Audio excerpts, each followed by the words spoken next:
Hello everyone, welcome to the channel. Before we begin today's attack report, I want to ask you to subscribe to the channel. Your support is very important to us, so please subscribe.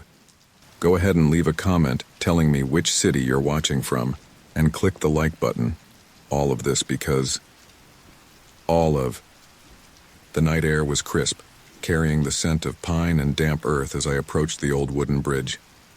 I'd crossed it countless times before, but tonight felt different. The full moon hung low in the sky, casting an otherworldly glow across the weathered planks. As I stepped onto the bridge, the wood creaked beneath my feet, the sound echoing in the stillness. I paused midway, struck by the beauty of the moonlit forest surrounding me. The silver light played tricks on my eyes, transforming familiar shapes into strange, twisted forms. I shook my head, chuckling at my overactive imagination. That's when I heard it. A low, guttural growl broke the silence, sending ice through my veins. It wasn't the sound of any animal I'd ever encountered in these woods. My breath caught in my throat as I slowly turned towards the source. There, at the far end of the bridge, stood a monstrous silhouette. My mind reeled, trying to make sense of what I was seeing. It was vaguely wolf-like, but impossibly large, its shoulders easily reaching my chest height. The creature's eyes glowed an unnatural amber in the moonlight. "This can't be real," I whispered, my voice trembling. The thing's ears twitched at the sound, and it took a lumbering step forward. Then another. My heart thundered in my chest as I realized it was advancing towards me. Panic flooded my system. "Run!"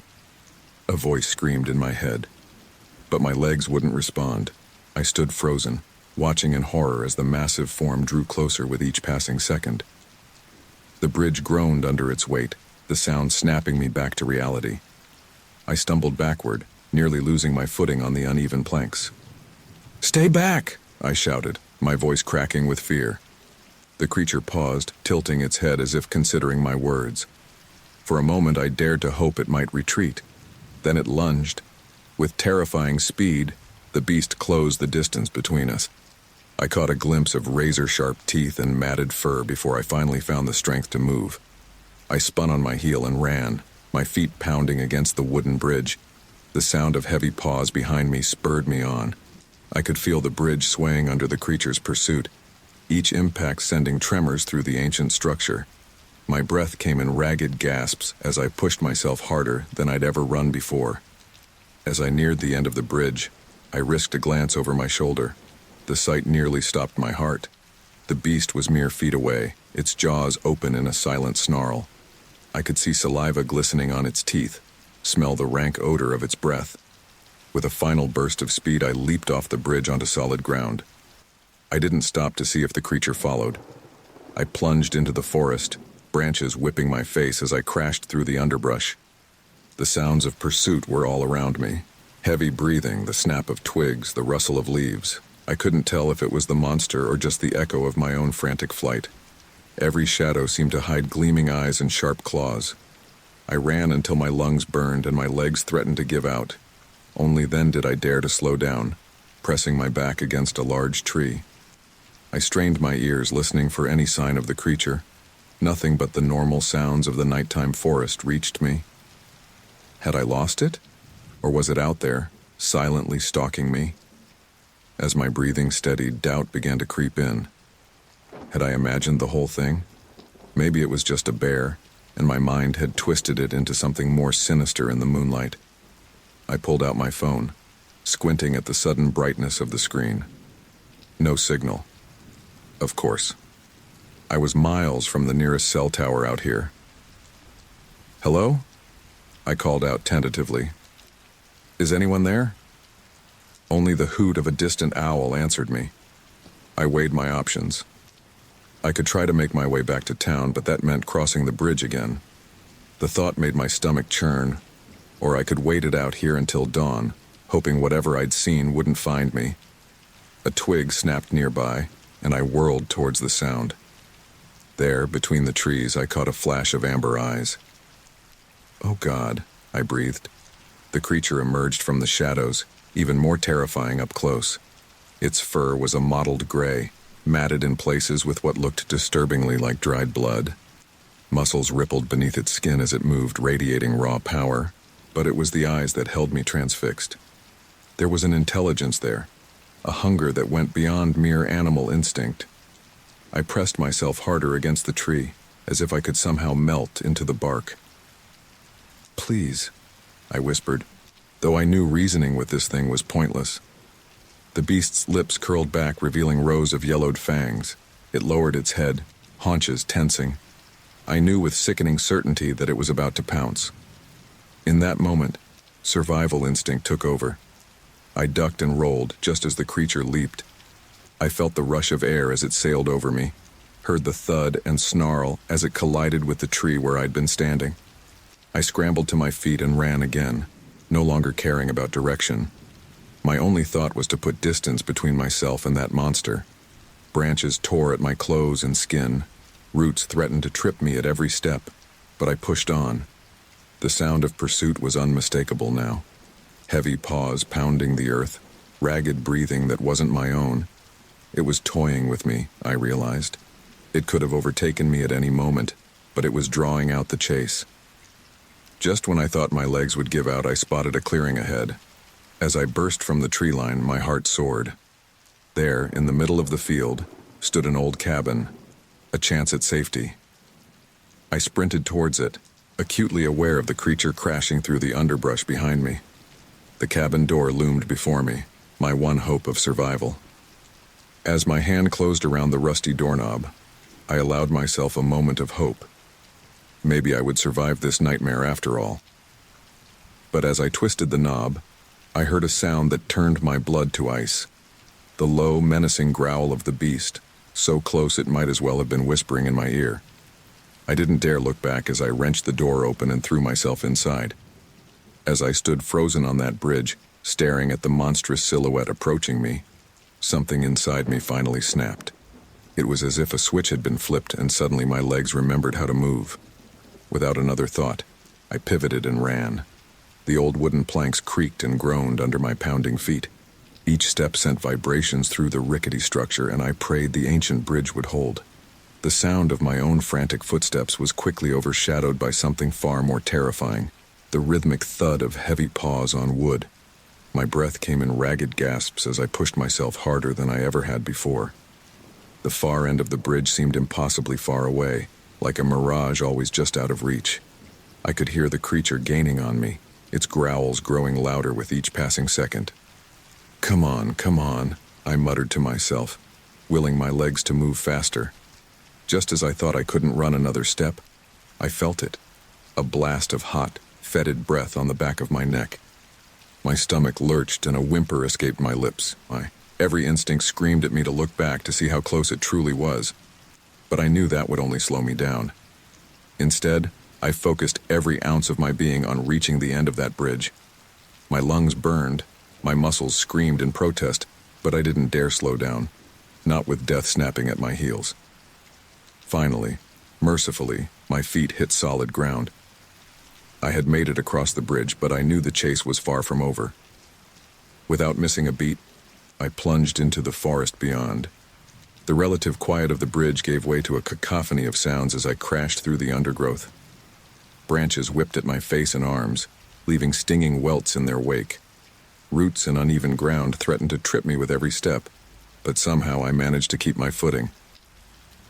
"Help!" I screamed, though I knew it was futile.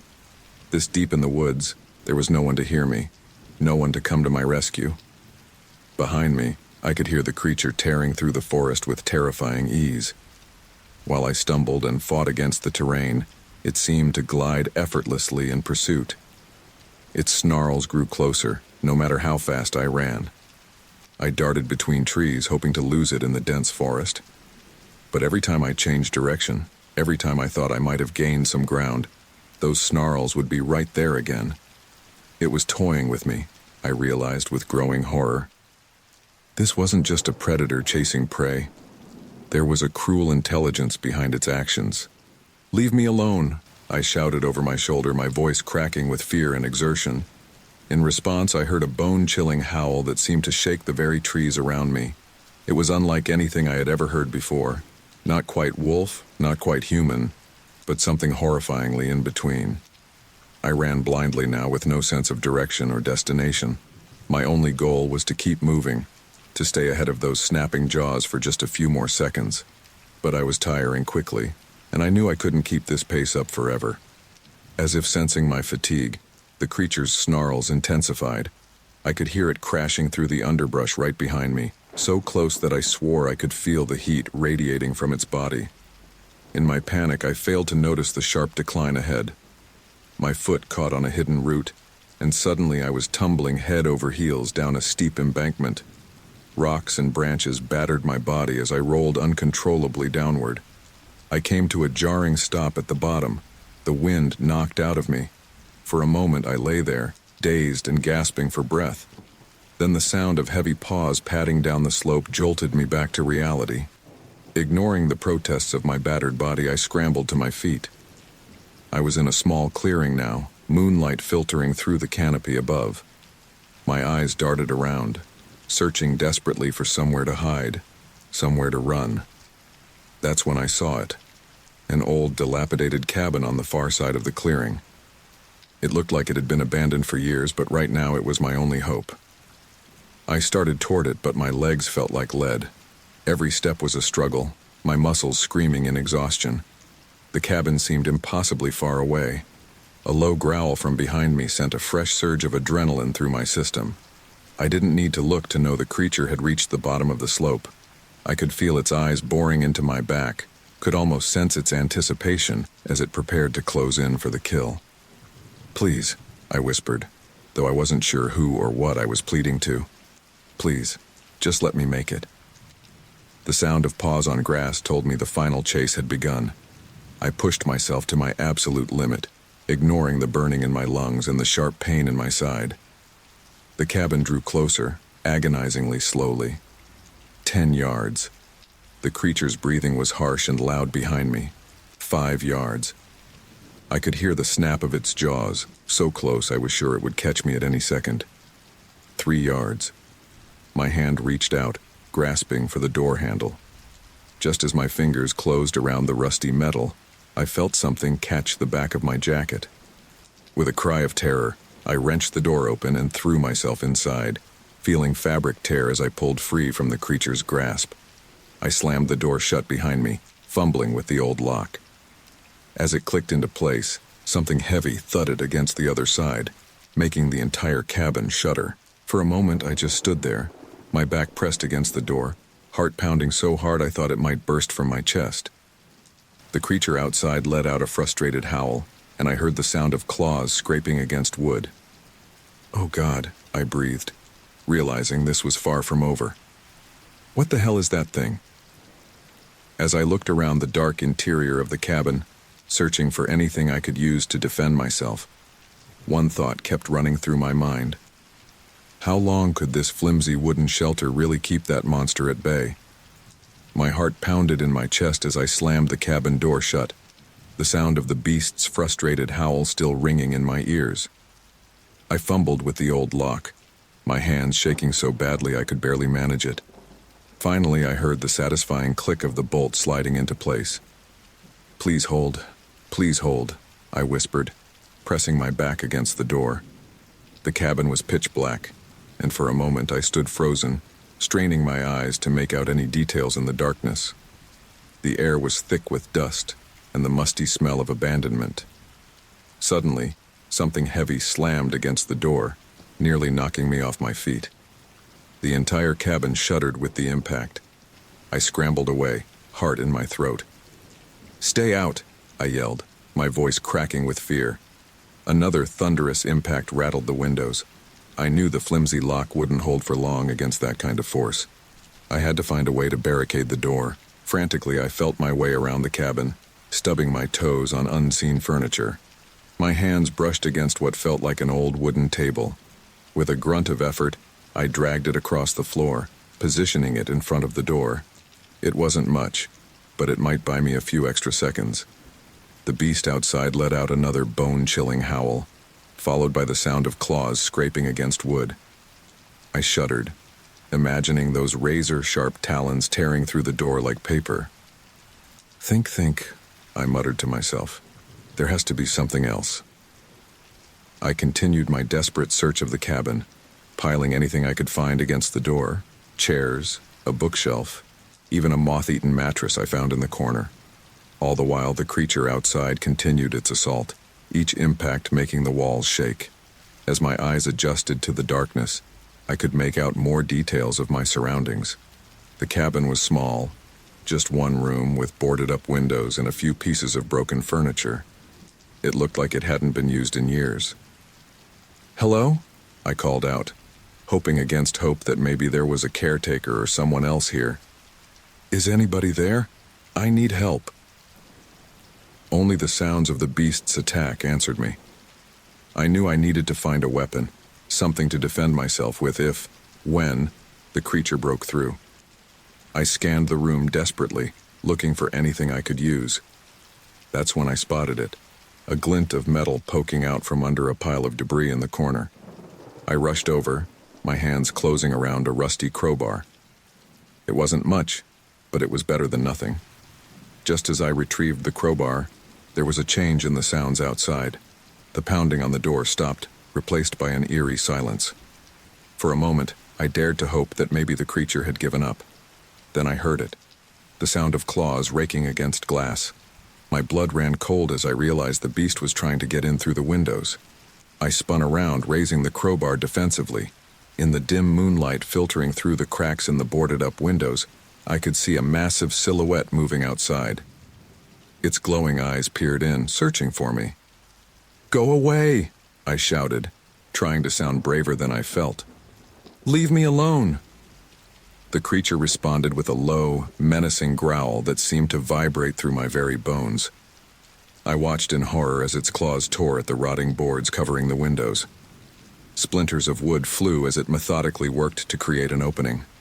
I backed away, clutching the crowbar so tightly my knuckles turned white. My mind raced, trying to come up with a plan. But what could I do against something so powerful, so relentless? As another board came loose from the window, I made a decision. I couldn't just stand there and wait for it to break in. I had to try to scare it off somehow. Taking a deep breath, I charged at the window, swinging the crowbar and yelling at the top of my lungs, "Get out of here, I'm warning you." For a brief moment, the creature seemed startled by my sudden aggression. It backed away from the window, disappearing into the shadows outside. I stood there, breathing heavily, straining my ears for any sound of its return. Seconds ticked by, then minutes. Had it actually worked? Had I managed to drive it away? Just as I started to relax, I heard a new sound, a low, rumbling growl coming from above me. With dawning horror, I realized the thing was on the roof. A cloud of dust fell from the ceiling as the beast's weight made the old timbers groan. I could hear it moving around up there, searching for a weak spot. My momentary burst of courage evaporated. I retreated to a corner of the cabin, sliding down the wall until I was huddled on the floor. I pulled my knees to my chest, still gripping the crowbar tightly. "This isn't real," I whispered to myself, rocking back and forth. "This can't be happening. I'm going to wake up any minute now." But the sounds from the roof were all too real. The scraping of claws, the creaking of wood pushed to its limits. How much longer could this old cabin withstand the assault? I glanced at my watch. It was just past midnight. Hours left until dawn. Would I even survive that long? Please, I prayed to any god or force that might be listening. Please let the sun rise soon. Let this nightmare end. But as I sat there, listening to the monster's determined efforts to reach me, I knew the night was far from over. And somewhere deep inside, a terrifying thought took root. What if the coming of dawn didn't stop this creature at all? I tightened my grip on the crowbar, my only pathetic defense against the horror that awaited me. The relentless assault on the cabin had gone on for what felt like hours. My nerves were frayed, every muscle tense as I huddled in the corner, clutching the rusty crowbar like a lifeline.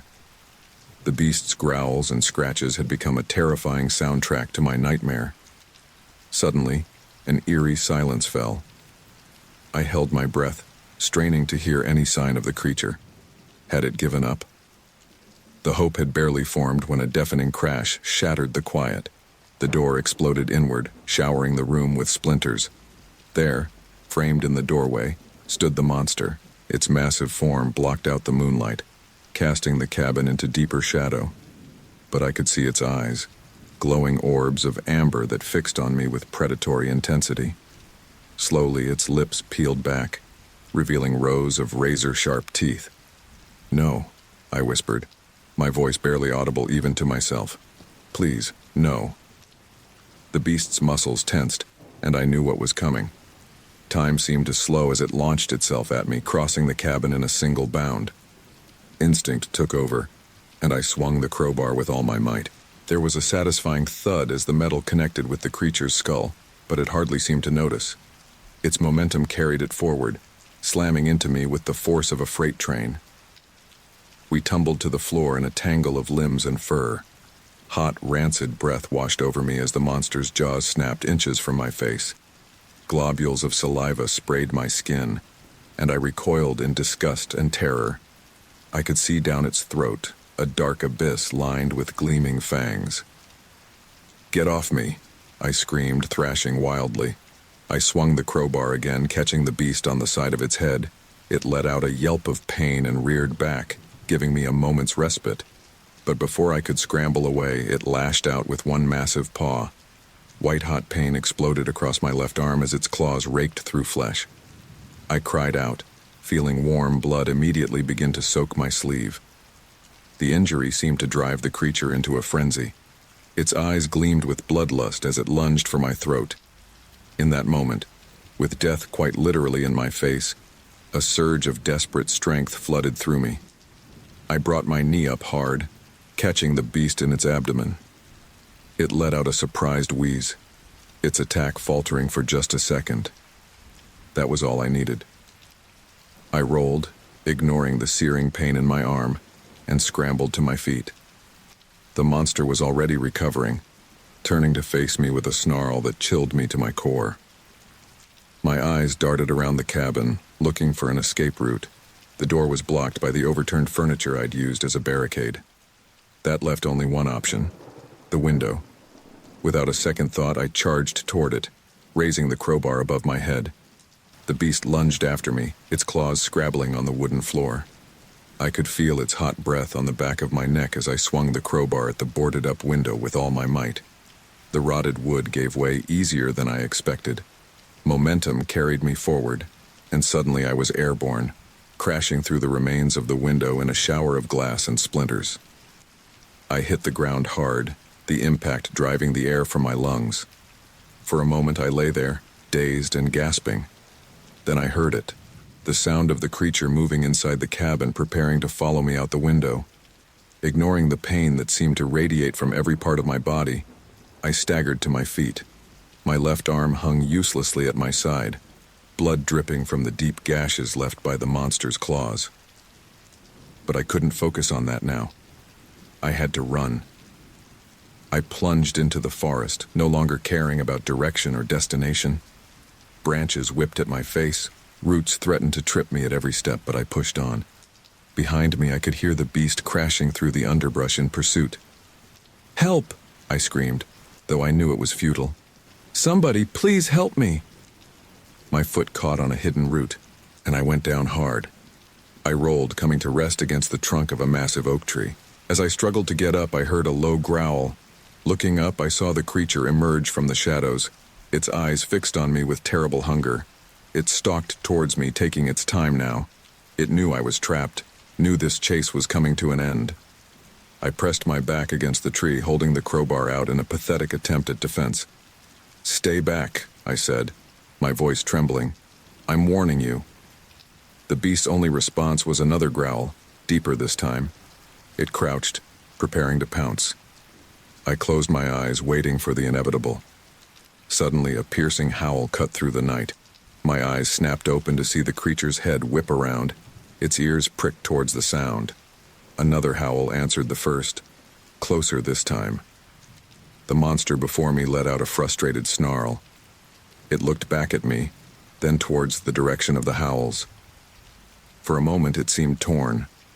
Then, with a final growl in my direction, it turned and loped off into the darkness. I sat there stunned, hardly daring to believe what had just happened. Had those howls been from other wolves?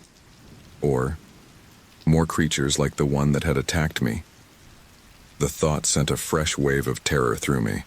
Slowly, painfully, I pulled myself to my feet. I couldn't stay here. Those howls might have saved me for the moment, but who knew what other dangers lurked in these woods? With one hand pressed against my bleeding arm, I started walking. I had no idea which direction would lead me out of this forest, but I knew I had to keep moving. As the adrenaline began to wear off, the full extent of my injuries made themselves known. My whole body ached, and the gashes on my arm throbbed with each heartbeat. As I stumbled through the dark forest, one thought kept running through my mind. I had to find help, had to tell someone what had happened here. But as the events of the night replayed in my head, a chilling realization set in. The forest was a blur of shadows and gnarled branches as I stumbled forward, my breath coming in ragged gasps. Every step sent shockwaves of pain through my battered body, but I couldn't stop. Not with that thing still out there. I glanced down at my left arm, wincing at the sight of torn flesh and congealing blood. The creature's claws had left deep gashes, and I knew I needed medical attention soon. But first, I had to get out of this nightmare. A twig snapped somewhere behind me and I jerked my head around, heart pounding. Was it back? Had it picked up my trail again? Keep moving, I muttered to myself, forcing my legs to carry me forward. Don't stop. Don't look back. The forest seemed to stretch on forever, an endless maze of trees and undergrowth. I had no idea which direction I was going, no plan beyond putting as much distance between myself and that monster as possible. Branches clawed at my face and clothes, leaving stinging welts in their wake. Suddenly I heard it, the unmistakable sound of something large crashing through the underbrush behind me. My stomach lurched as I realized the beast had found me again. No, no, no, I whispered, pushing myself to run faster despite the protests of my aching muscles. The sounds of pursuit grew louder, branches snapping and leaves rustling as the creature gained ground. I could almost feel its hot breath on the back of my neck, imagining those razor-sharp teeth closing around my throat at any moment. My foot caught on an exposed root and I went down hard, crying out as I hit the forest floor. For a terrifying moment, I lay there, certain that this was the end. But the sound of my own ragged breathing was quickly overshadowed by something else. A distant mechanical rumble. Traffic. Hope surged through me, giving me a fresh burst of energy. I scrambled to my feet, ignoring the new scrapes and bruises from my fall. There had to be a road nearby, which meant people, safety. I changed direction, heading towards the sound of vehicles. The beast's howl pierced the air, closer than ever before, spurring me on. My lungs burned with each breath, my vision blurring from exhaustion and fear, but I didn't dare slow down. The trees began to thin out, and I could see glimpses of open sky ahead. Just a little further, just a little more. With a final burst of speed, I broke through the tree line, stumbling onto the shoulder of a highway. The sudden transition from dense forest to open road was jarring, and for a moment I stood there, blinking in the harsh glare of headlights. A truck was approaching, its engine's roar growing louder by the second. This was my chance, maybe my only chance. I staggered into the road, waving my arms frantically. "Help!" I screamed, my voice hoarse and desperate. "Please stop!" The truck's horn blared, and I saw the driver's shocked face illuminated in the cab. For a heart-stopping moment I thought he might not stop in time. But then I heard the screech of brakes, smell of burning rubber filling the air as the massive vehicle ground to a halt, mere feet from where I stood. The driver's door flew open, and a burly man in a flannel shirt jumped out. "Jesus Christ, buddy," he yelled, rushing towards me. "What the hell are you doing? I could have killed you." I stumbled towards him, relief making my knees weak. "Please," I gasped. "You have to help me." There's something out there. It's coming. We need to go now. The trucker's expression shifted from anger to concern as he took in my battered appearance and the blood soaking my sleeve. Whoa, easy there. What happened to you? Were you in an accident? I shook my head frantically, glancing back at the dark line of trees. Any second now, I expected to see glowing eyes and razor-sharp teeth emerging from the shadows. No time to explain, I said, grabbing his arm with my good hand. Please, we have to leave. It's not safe here. The man hesitated, clearly torn between helping me and calling the authorities. Look, buddy, you're hurt. Let me call an ambulance. A bone-chilling howl cut through the night so close it made both of us jump. The trucker's eyes widened as he stared past me into the forest. What the hell was that? He whispered. I didn't wait for him to decide. I lurched towards the passenger side of the truck, yanking the door open. Drive, I said, hauling myself into the cab. Just drive. Please. Maybe it was the fear in my voice, or maybe he'd seen something in the woods that spooked him, but the trucker didn't argue. He quickly climbed back into the driver's seat, slamming the door behind him. As the engine roared to life and the truck began to move, I finally allowed myself to breathe. I slumped in the seat, the adrenaline that had kept me going starting to ebb away, leaving me shaky and nauseous. Name's Mike, the trucker said, casting worried glances between me and the rearview mirror. You want to tell me what's going on? What were you running from back there? I opened my mouth, then closed it again. How could I possibly explain what had happened? Who would believe a story about a monstrous wolf-like creature that had chased me through the woods? I don't know, I finally said, wincing as I shifted my injured arm. It all happened so fast. Can you take me to the nearest town? I need to get to a hospital. Mike nodded, his brow furrowed with concern. Sure thing. Millbrook's about 20 miles up the road. They've got a small hospital there. But seriously, man, you look like you've been through hell. Maybe we should call the cops. No, I said, more forcefully than I intended. Softening my tone, I added, no, please, I just want to get checked out first. Figure out what happened. Mike didn't look convinced, but he nodded again, focusing on the road ahead. As the truck picked up speed, carrying us away from the forest, I leaned my head against the cool glass of the window. In the side mirror, I could see the dark mass of trees receding into the distance. For a moment, I thought I saw a flicker of movement at the forest's edge, a shadow darker than the surrounding night. But then it was gone, and I couldn't be sure if it had been real or just my imagination. As the highway stretched out before us, leading towards the promise of safety and medical attention, I couldn't shake the feeling that this nightmare was far from over. How could I possibly explain what had happened to me? And more importantly, what if that thing decided to follow me out of the woods? The rhythmic hum of the truck's engine and the gentle sway of the cab had almost lulled me into a daze when Mike's voice jolted me back to reality. Jesus, buddy, you're bleeding all over my seat, he said, his eyes darting between me and the road.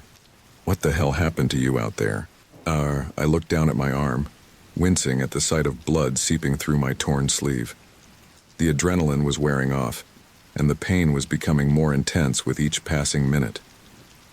I'm not sure, I mumbled, struggling to find words that wouldn't make me sound completely insane. There was something in the woods. It attacked me. Mike's brow furrowed. Something? Like a bear? I shook my head, then immediately regretted it as a wave of dizziness washed over me. No, not a bear. It was bigger, faster. I've never seen anything like it. Mike let out a low whistle. Well, whatever it was, it did a number on you. Look, there's a diner up ahead in Millbrook. Open 24/7. We'll stop there, get you cleaned up, maybe call the sheriff. Before I could protest, Mike was already pulling into the parking lot of a small neon-lit diner. The sign above the door flickered weakly, reading, Millbrook Moonlight Diner. As we entered, the bell above the door chimed, drawing the attention of the handful of patrons inside. An elderly couple at the counter, a trucker hunched over a steaming mug of coffee, and a waitress wiping down tables all turned to stare at us. "Lana," Mike called out to the waitress. "We need some help here. This fella's been hurt." The waitress, Lana, rushed over, her eyes widening as she took in my battered appearance. "Oh my God, what happened to you, honey?" I opened my mouth to speak but found myself at a loss for words. How could I possibly explain what I'd just been through? Mike stepped in, guiding me to a booth. Found him on the side of the road near Blackwood Forest. Says something attacked him. Lana's expression shifted from concern to wariness. Blackwood Forest? At this time of night? What were you doing out there? I slumped into the booth, feeling the weight of their stares. I was just taking a walk, clearing my head. Then this thing came out of nowhere. The elderly man at the counter spoke up, his voice gruff. Thing? What kind of thing? I closed my eyes, the memory of glowing eyes and razor-sharp teeth flashing through my mind. It was huge, like a wolf, but wrong. It stood on two legs, its eyes. I trailed off, realizing how crazy I must sound. When I opened my eyes again, I saw the patrons exchanging skeptical looks. Lana cleared her throat. Right. Well, let's get you cleaned up. I'll call Sheriff Tanner. He'll want to hear about this. As Lana bustled off to make the call, Mike sat across from me, his expression a mix of concern and doubt. Look, buddy, I don't know what happened to you out there, but maybe you hit your head or something. There's no wolves around here, let alone whatever you're describing. I felt a surge of frustration. I know what I saw. I know it sounds crazy, but... The diner's door chimed again, cutting me off. Sheriff Tanner strode in, his hand resting casually on his holstered gun. He was a tall man with a weathered face and sharp eyes that seemed to take in everything at once. All right, he said, pulling up a chair to our booth. What's all this about an attack in Blackwood Forest? I recounted my story again, trying to stick to the facts without sounding completely unhinged. But with each word I could see the disbelief growing in the sheriff's eyes. Son, he said when I'd finished, his tone a mixture of concern and skepticism. Are you sure you're not confused? Maybe you had a few drinks, took a tumble in the woods? I shook my head vehemently. No, I swear. I was sober. I know what I saw. Sheriff Tanner sighed, rubbing his chin. Well, those wounds are real enough. We'll get you to the hospital to get checked out. But I've got to tell you, in all my years, I've never heard of anything like what you're describing in these parts. As the first rays of dawn began to filter through the diner's windows, a thought struck me. The bridge, I said suddenly. Where I first saw it. There must be evidence there. Claw marks, tracks, something. The sheriff exchanged a look with Mike. All right, he said after a moment.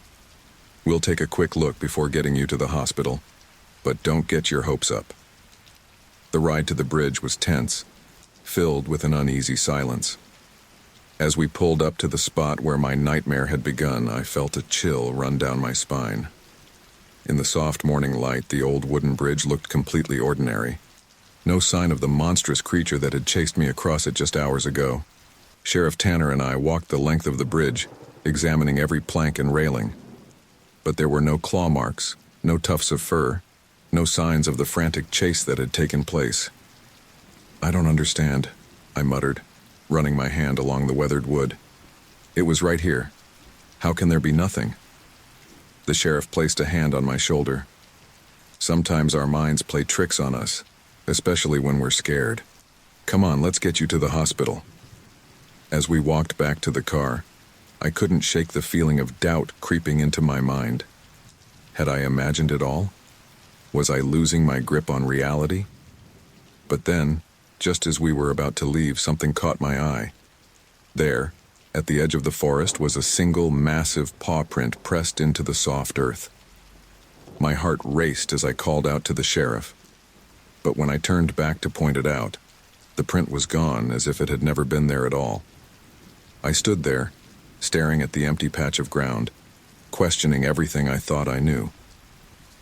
As we drove away from the bridge, heading towards the hospital and what I hoped would be answers.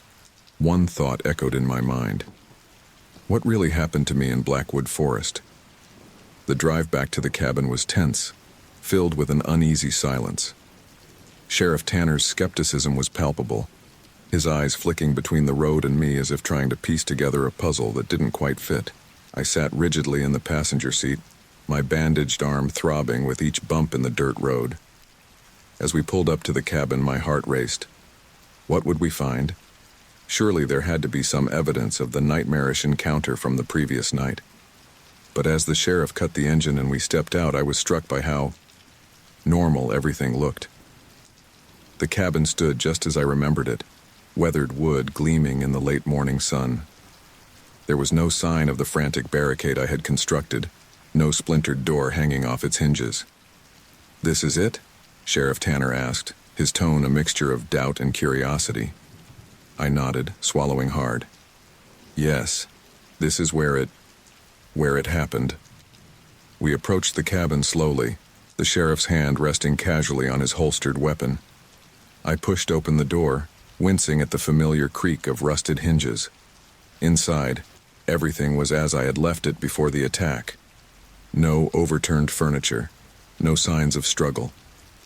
"I don't understand," I muttered, running my hand along the intact door frame. "It broke through right here. How is this possible?" Sheriff Tanner's eyes narrowed as he surveyed the room. "Son, are you sure you're remembering things correctly?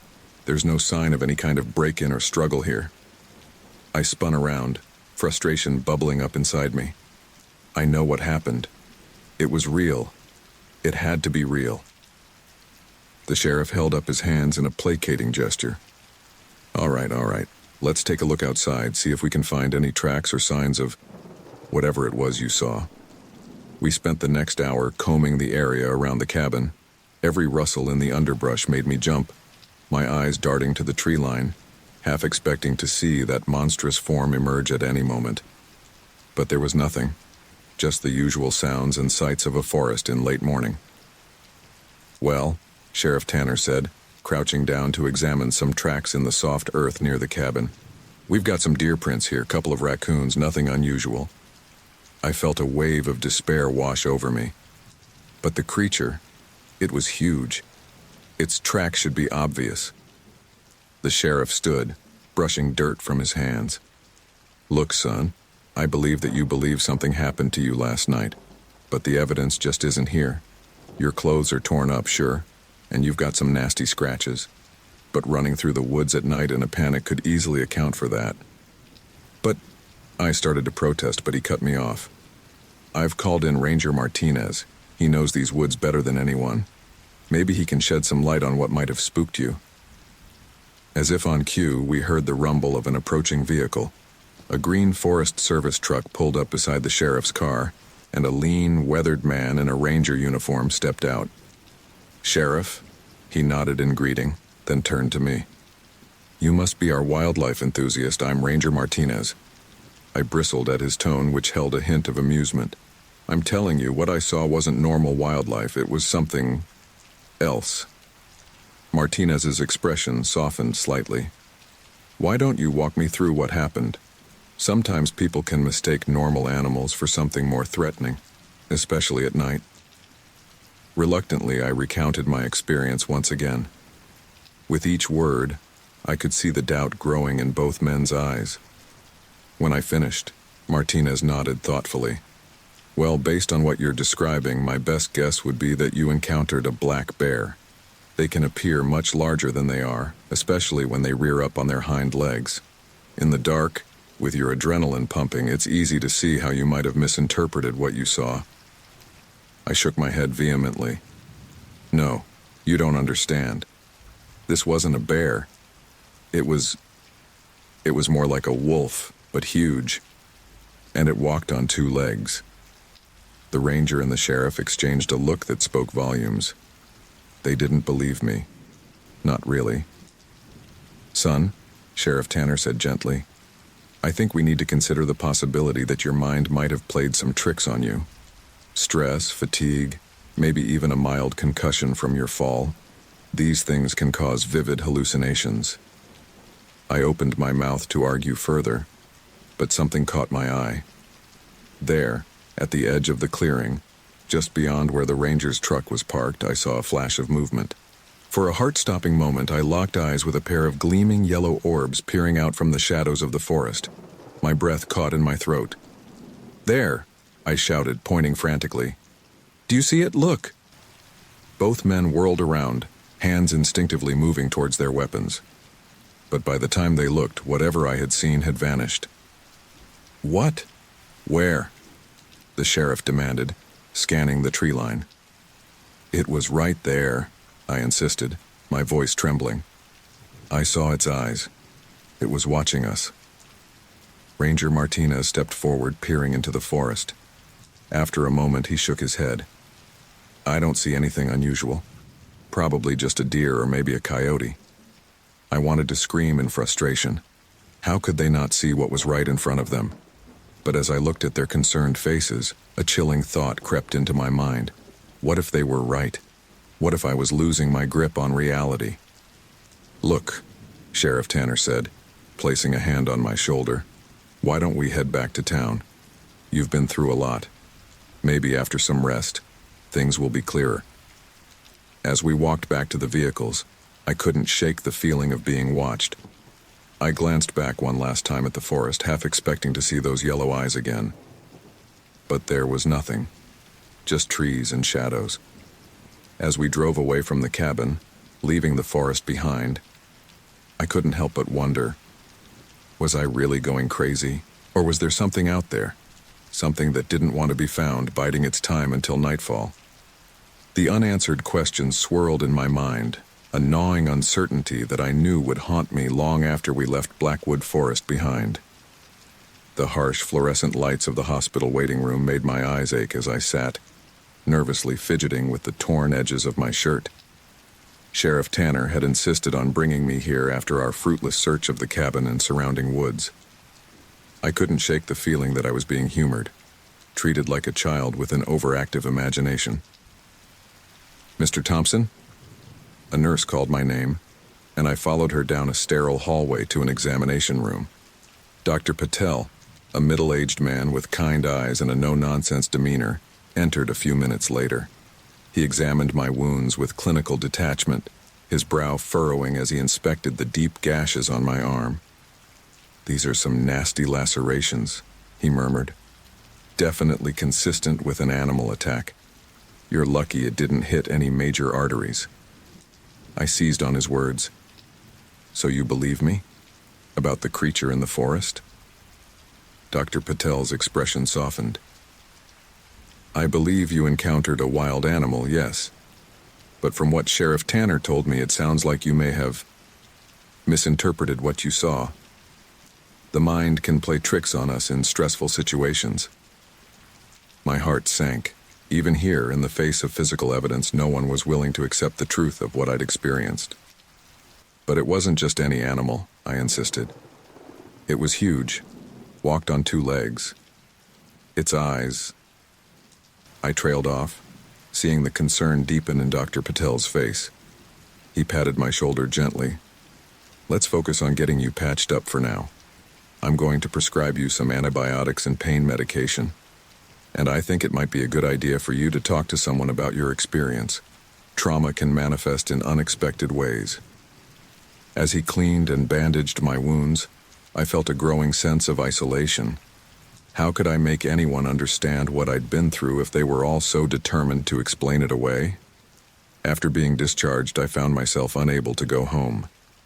The thought of trying to explain this to my family, seeing the doubt and worry in their eyes, was too much to bear. Instead, I holed up in a small motel on the outskirts of town, using the ancient desktop computer in the lobby to scour local news sites and social media. Surely, I thought, if there was some kind of monstrous creature roaming the forests, there would be other reports. But hour after hour of searching yielded nothing. No missing hikers, no unexplained animal attacks, not even any blurry photos of supposed cryptids in the area. As night fell, I paced the small motel room, my mind racing. The lack of evidence was maddening. Had I imagined it all? Was I losing my grip on reality? Unable to bear the confines of the room any longer, I made a decision that I knew was foolish even as I acted on it. I had to go back. Back to where it all started. The drive to the old bridge was tense, my knuckles white on the steering wheel. As I parked and stepped out into the gathering dusk, a chill ran down my spine that had nothing to do with the cooling air. The bridge looked innocuous enough in the fading light, just weathered wood spanning a gently burbling creek. But as I stood there, memories of that night came flooding back. The glowing eyes, the impossible speed and strength of the creature, the terror that had coursed through my veins. "Hello?" I called out, feeling both foolish and frightened. Is anyone there?" Only the chirping of crickets and the rustle of leaves answered me. As full dark settled in, the forest took on an ominous quality. Shadows seemed to move at the corners of my vision, and every snapping twig made me jump. Hours passed and still nothing happened. No monstrous shape emerged from the tree line. No howl split the night air. The forest remained eerily, maddeningly silent. As midnight approached, I slumped against my car, exhaustion and despair washing over me. What was I doing out here? What did I hope to accomplish? A twig snapped nearby, and I whirled around, heart pounding. But it was only a raccoon regarding me with curious eyes before scurrying off into the underbrush. I laughed bitterly, the sound echoing in the quiet night. "What am I doing?" I muttered to myself. "Chasing monsters in the dark like some kind of..." I couldn't finish the thought. Like some kind of madman? Was that what I'd become? With a heavy sigh, I climbed back into my car. As I started the engine, my headlights illuminated the bridge for a moment. The first light of dawn was just beginning to creep over the horizon as I tossed the last of my belongings into the trunk of my car. The events of the past 2 days had left me drained, both physically and mentally. Every shadow, every unexpected sound made me flinch, my nerves frayed to the breaking point. I couldn't stay in this town any longer. The disbelieving looks, the whispers behind my back, the constant questioning of my sanity. It was all too much. I needed to get away, to try and make sense of what had happened to me in the quiet of my own home, far from the looming presence of Blackwood Forest. As I slammed the trunk shut, I took one last look at the motel that had been my refuge for the past sleepless night. The neon vacancy sign flickered weakly in the pre-dawn gloom, a fitting metaphor for how I felt. Run down, unreliable, on the verge of burning out completely. I was reaching for the driver's side door when I heard it. A low, rumbling growl that seemed to vibrate through the very air around me. My hand froze on the door handle, my breath catching in my throat. No, it couldn't be. Not here, not now. Slowly, fighting against every instinct that screamed at me to run, I turned towards the source of the sound. There, at the edge of the motel's small parking lot, where scrubby grass gave way to the encroaching forest, I saw it. The creature stood half hidden in the shadows of the trees, its massive form unmistakable even in the dim light. Those eyes, those terrible glowing eyes, fixed on me with predatory intensity. "Oh God," I whispered, my voice a barely audible whimper. "You're real. You're really real." As if in response to my words, the beast took a step forward, emerging fully from the tree line. In the growing light of dawn, I could see it clearly for the first time, and the sight made my blood run cold. It was even larger than I remembered, easily 7 feet tall when standing upright. Coarse, dark fur covered its muscular body, matted in places with what looked disturbingly like dried blood. Its face was a nightmarish blend of wolf and man, with a long snout filled with gleaming fangs and those unnaturally intelligent eyes. For a moment that seemed to stretch into eternity, we stood there, frozen in a tableau of predator and prey. Then, with a snarl that sent ice through my veins, it charged. The creature's speed was terrifying. One moment it was at the edge of the lot, the next it was halfway to me, covering the distance in impossible bounds. My paralysis broke and I yanked open the car door, practically diving into the driver's seat. My trembling hands fumbled with the keys as I heard the rapid approach of heavy footfalls. "Come on, come on," I shouted, finally managing to jam the key into the ignition. The engine roared to life just as something heavy slammed into the side of the car, rocking it violently. I stomped on the gas pedal, tires squealing as the car lurched forward. In the rearview mirror, I caught a glimpse of the creature, its claws leaving deep gouges in the car's paintwork as it was thrown off by the sudden movement. The beast let out a howl of rage that seemed to shake the very air, a sound that would haunt my nightmares for years to come. But I didn't slow down. I couldn't. Terror gave me laser focus as I sped out of the parking lot and onto the main road, the speedometer climbing rapidly. "This isn't happening," I muttered to myself, knuckles white on the steering wheel. "This can't be happening." But it was. In the rearview mirror, I could see the creature giving chase, loping after the car with that impossible speed. It was gaining on me, closing the distance with each powerful stride. I pushed the accelerator to the floor, my old sedan protesting as I demanded more speed than it was built to give. The forest blurred past on either side of the road, the early morning mist giving everything a surreal, dreamlike quality. For several heart-stopping minutes, the chase continued, and as I drove on, heading towards the familiar comfort of home, I couldn't shake the feeling that this wasn't truly over. Whatever that creature was, werewolf, monster, or something else entirely, it was out there. And somehow, I knew our paths would cross again. The thought made me press down harder on the accelerator, pushing onwards into an uncertain future, forever changed by my encounter with the beast of Blackwood Forest. The harsh fluorescent lights of the gas station flickered overhead as I stumbled out of my car, legs weak and trembling. I'd been driving for hours, putting as much distance as possible between myself and Blackwood Forest. But the adrenaline was finally wearing off, leaving me feeling hollow and drained. My hands shook as I fumbled with the gas pump, spilling a few drops on my shoes. The scent of gasoline mixed with the crisp morning air, grounding me in reality. But was it reality? The events of the past 2 days felt like a nightmare, too horrific and impossible to be true. Yet the ache in my bandaged arm and the deep scratches on my car's paintwork told a different story. They were tangible proof of my encounter with what? A monster? A figment of my imagination? I wasn't sure anymore. As the pump clicked off, I made my way inside the small convenience store.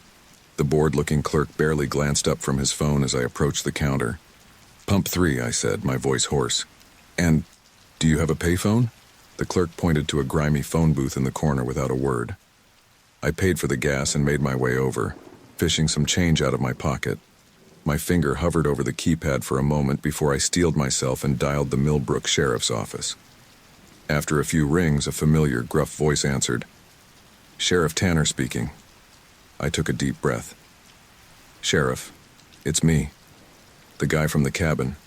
I saw it again. The creature. It chased me out of town." There was a long pause on the other end of the line. When Tanner spoke again, his voice was a mixture of concern and exasperation. "Son, we've been over this. There's no monster in Blackwood Forest. You had a traumatic experience, sure, but—" "No," I interrupted, my voice rising. "You don't understand. It was real.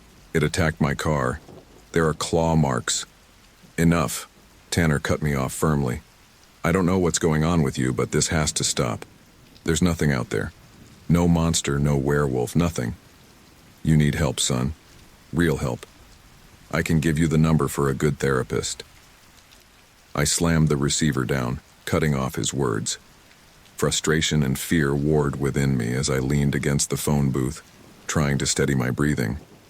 Why wouldn't anyone believe me? As I made my way back to the car, I couldn't shake the feeling of being watched.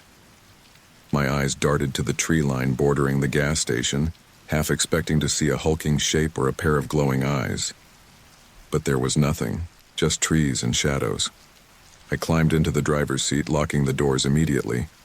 As I pulled out of the gas station and back onto the highway, I kept glancing in the rearview mirror. The road behind me remained empty, but the paranoia lingered. Miles rolled by, the landscape changing as I left the heavily forested area around Millbrook behind. But even as the familiar sights of home drew nearer, I couldn't relax. Every shadow on the road, every movement in my peripheral vision made me flinch. By the time I pulled into my driveway, the sun was setting, casting long shadows across the suburban street. I sat in the car for a long moment, staring at my front door. How could I go back to my normal life after what I'd experienced? How could I pretend that the world was still the same, knowing what lurked in the darkness? With a heavy sigh, I got out of the car and made my way inside. The familiar surroundings of my home felt surreal, almost dreamlike. I moved through the rooms in a daze, checking locks and drawing curtains. As night fell, I found myself unable to sleep. Every creak of the house, every rustle of leaves outside my window had me bolt upright, heart racing. When I did manage to drift off, my dreams were filled with glowing eyes and razor-sharp claws. Days turned into weeks, but the memories of that night in Blackwood Forest refused to fade. I'd wake up in cold sweats, the creature's howl echoing in my ears. During the day, I'd catch myself scanning crowds, looking for any sign of something inhuman lurking among the everyday people. My friends and family grew concerned. They'd ask about my jumpiness, the dark circles under my eyes, the way I'd flinch at sudden movements. I tried to explain once, telling them about the attack, the chase, the terrifying creature that defied explanation. Their worried looks and gentle suggestions of therapy made it clear they didn't believe me. So I stopped talking about it. I plastered on a smile and told them I was fine, just stressed from work. But inside, the fear and uncertainty continued to gnaw at me. The scars on my arm healed, fading to silvery lines that I'd trace absently, a constant reminder that it hadn't all been a dream. Sometimes late at night when the house was quiet and dark, I'd find myself staring out the window towards the distant line of trees on the horizon. It was out there somewhere, the creature that had upended my world, that had shown me the thin veneer of normalcy that covered a reality far stranger and more terrifying than I'd ever imagined. And somehow, deep in my bones, I knew this wasn't over. Every full moon I'd lie awake, listening for a howl that never came. Every news report of an animal attack or a missing hiker sent a chill down my spine. Was it the creature, extending its hunting grounds? Or were there more of them out there hiding in forests across the country, across the world? I was left with nothing but questions, memories, and the scars that served as proof of my encounter. No one believed me, and I had no way to prove what I'd seen. But I knew the truth. And as I sat in my living room, staring out at the night sky, I couldn't shake the feeling that somewhere out there in the depths of some dark forest, a pair of glowing eyes were staring back. The creature was still out there, roaming free, and a part of me, the part that woke up gasping for air in the middle of the night, wondered if it remembered me too. If someday, somehow, our paths would cross again. It was a thought that filled me with equal parts dread and a strange, twisted curiosity. For now, all I could do was wait, and wonder, and hope that the nightmares, both real and imagined, would someday fade away.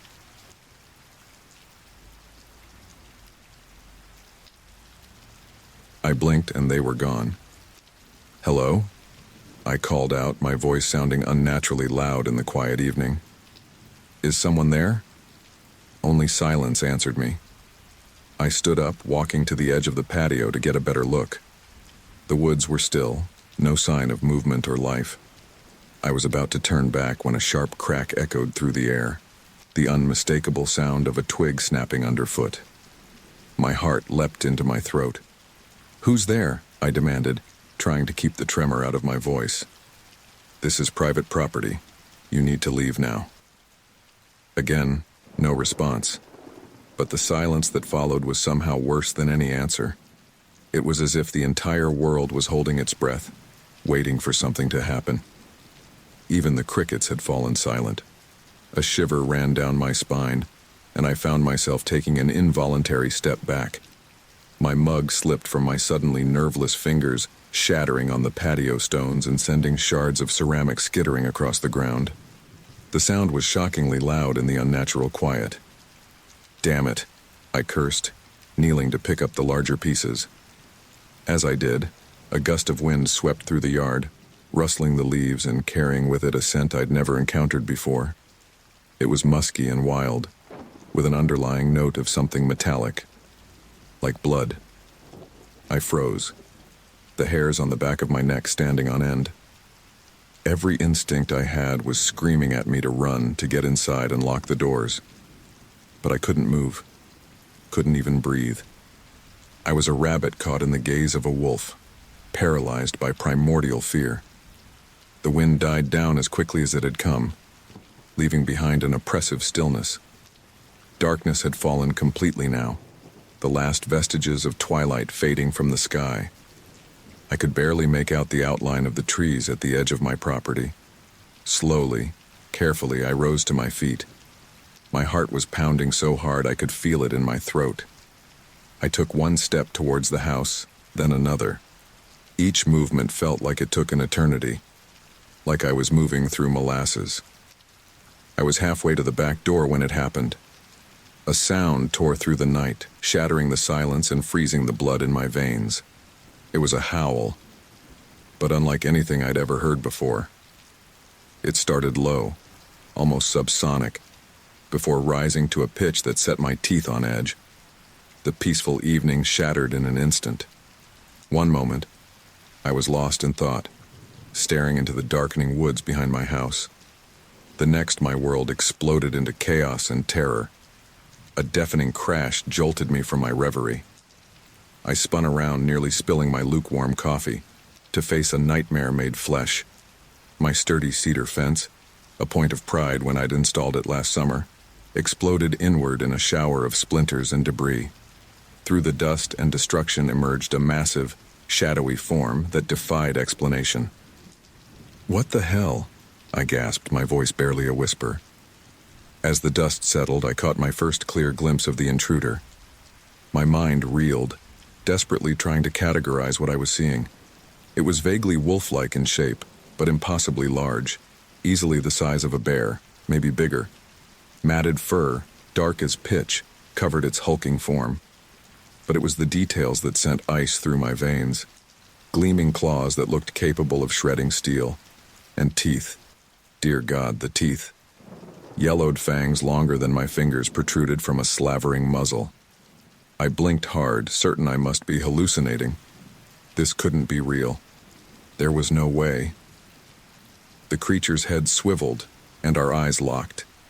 In that moment, any lingering doubt evaporated. Those weren't the eyes of an animal, at least not any animal I'd ever seen. They glowed with an unnatural amber light and held an intelligence that chilled me to my core. But beyond that, I saw something that made my blood run cold. Hunger. Primal, all-consuming hunger. And rage. White-hot fury that seemed to bore into my very soul. "Nice doggy," I stammered, my voice cracking. Some distant part of my brain recognized how absurd that sounded, but rational thought was rapidly deserting me. Stay back." The creature's lips pulled back in what could almost be called a grin if it wasn't so terrifying. A low growl rumbled from its chest, so deep I could feel it vibrating in my bones. My survival instincts finally kicked in. I stumbled backward, my legs feeling like jelly. In my haste, I caught my heel on the leg of my patio chair. I went down hard, the chair clattering loudly as it toppled. The noise seemed to galvanize the beast. With a snarl that sounded more like a roar, it bounded forward. Its massive paws tore chunks from my carefully manicured lawn. In 3 leaps, it would be on me.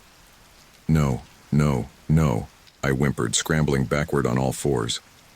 My elbow smashed painfully against the concrete patio, but I barely registered the pain. Adrenaline surged through my system as I fought to put distance between myself and certain death. 2 leaps left. I could see strings of saliva hanging from its monstrous jaws. My back slammed against the sliding glass door of my patio. I spun around, my trembling hands grasping desperately for the handle. Come on, I pleaded as my sweat-slicked fingers slipped on the smooth metal. One leap left. I could feel its hot breath on the back of my neck. With a sob of relief, I finally got a grip on the handle. I yanked with all my might, nearly dislocating my shoulder in the process. The door slid open with a whoosh of displaced air. I didn't even try to stand. I simply threw myself through the opening, landing hard on the kitchen tile. Twisting around, I caught a final glimpse of the monster. It filled the doorway, its massive form blocking out the night sky behind it. Those terrible eyes bored into mine, promising death and suffering. With a scream that was equal parts terror and defiance, I slammed the door shut. The heavy glass rattled in its frame as the creature impacted against it an instant later.